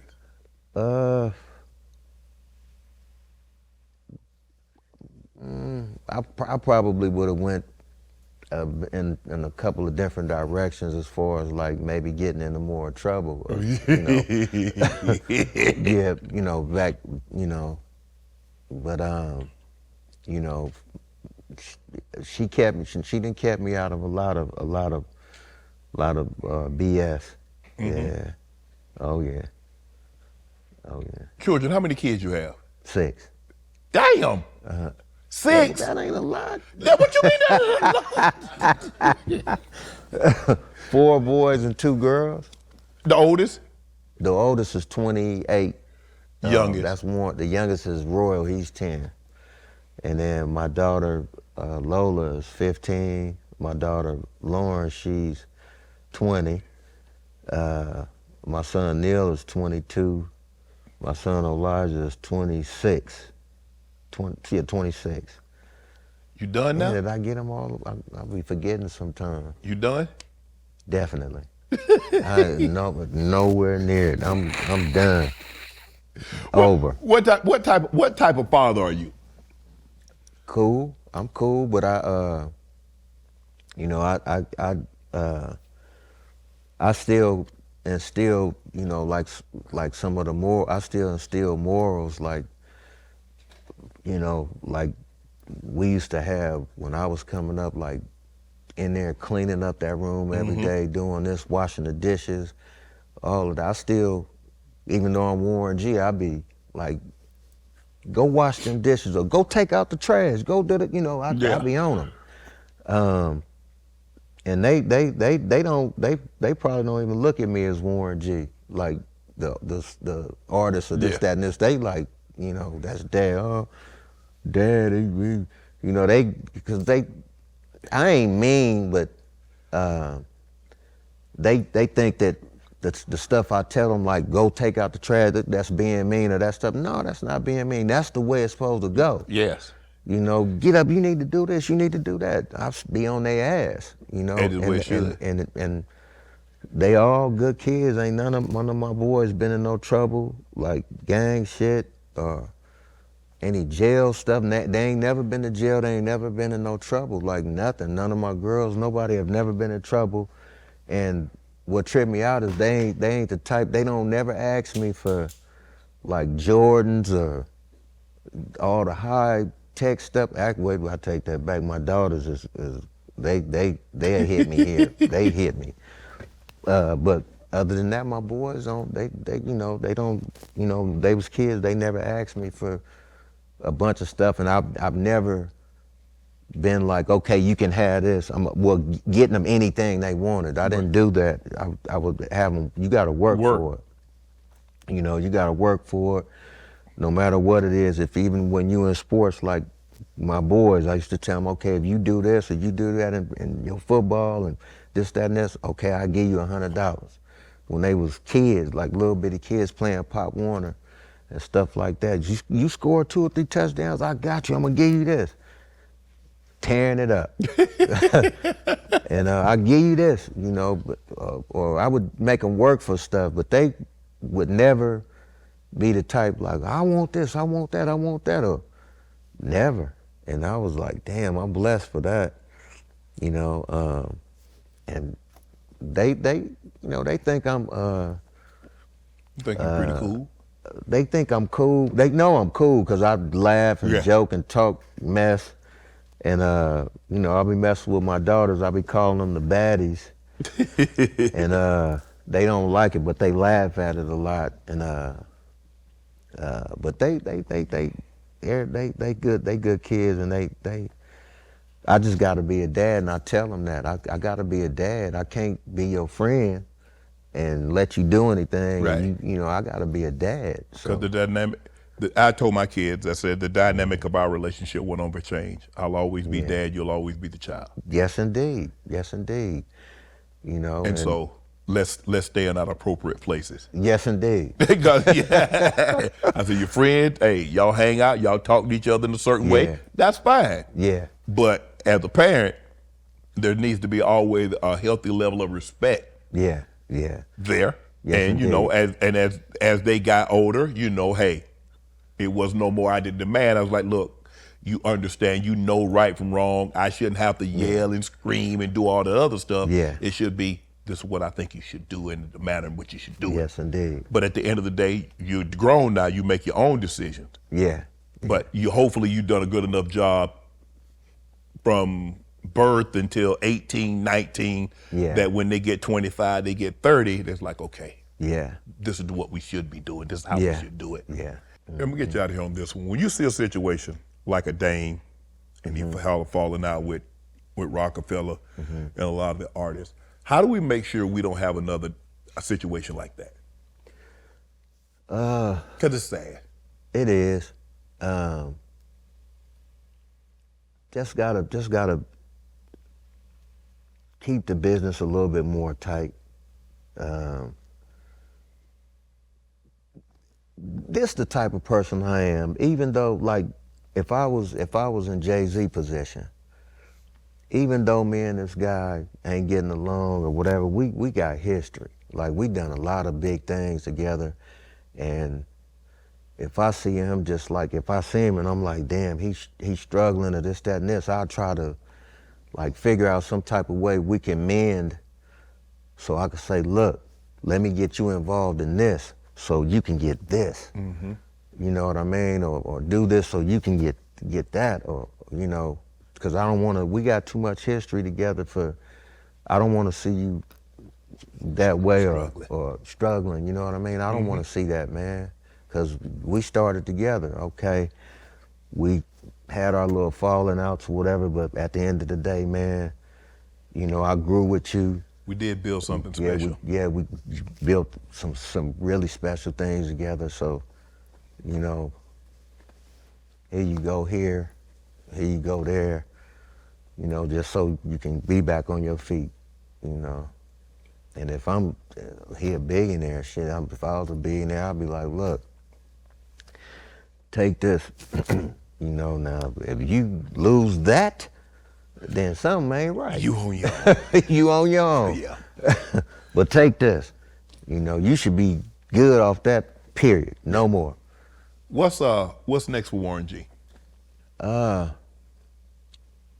Just a lot of good business, a lot of good music. I just got involved in baseball. Just became an owner, part of the ownership group with the Long Beach. It's a minor league baseball team, but it's the first team that's about to be coming from up out of Long Beach, and I became a owner, part of the ownership group with that. And we making the name, not trying, we're gonna make the name the Long Beach Regulators. And I'm really happy to be involved, and because it gives me a chance to give back to the community by doing different events and bringing like a Snoop or bringing any artist there to the stadium to perform for the neighborhood or the kids, wherever you're from, whoever show up. And it's a chance for the team to go here or to King Park to build this new court they got, or go to the rec and build the new rec thing, or go to the homeless thing and help them. And the mayor, you know, help out with some of the things with the mayor around the city. And because I was born and raised there, so it's like, it's only right that I give back in that way. And then we got something to root for, you know, because they don't have a lot to root for. We got the Dodgers and the Lakers and, you know, the Raiders and you know, the Chargers and stuff like that. The Chargers, Raiders belong to Vegas now. They done left y'all. Yeah. You got when is the new music coming out? I remember you talking about you working on some new music. Right now I'm looking at dropping the single by November. Yeah, I'm working on that right now. I'm pretty much there. I just got a few touch-ups I gotta do with mixing and mastering, and it's a couple more artists that I wanna work with before I shut it all the way out. A lot of good music, a lot of good businesses coming with the baseball, sports, a lot of business outside of the baseball, like real estate, and then as well as still helping newer artists in the game and getting them under a good distribution to get their records out there in a good way. You know, still helping out artists, still doing everything, and ain't nothing changed. I'm still at it, you know, like I always been, but just a little bit more smarter, you know. You go check out his barbecue rub and sauces, Sniffing Griffins. Oh yeah. Warren G production. Warren G, ladies and gentlemen. Much love. Appreciate you, bro. Oh yeah. All my life, been grinding all my life. Sacrifice, hustle paid the price. Want a slice, got to roll the dice, that's why all my life I've been grinding all my life. Look, all my life. Been grinding all my life. Sacrifice, hustle paid the price. Want a slice, got to roll the dice, that's why all my life I've been grinding all my life.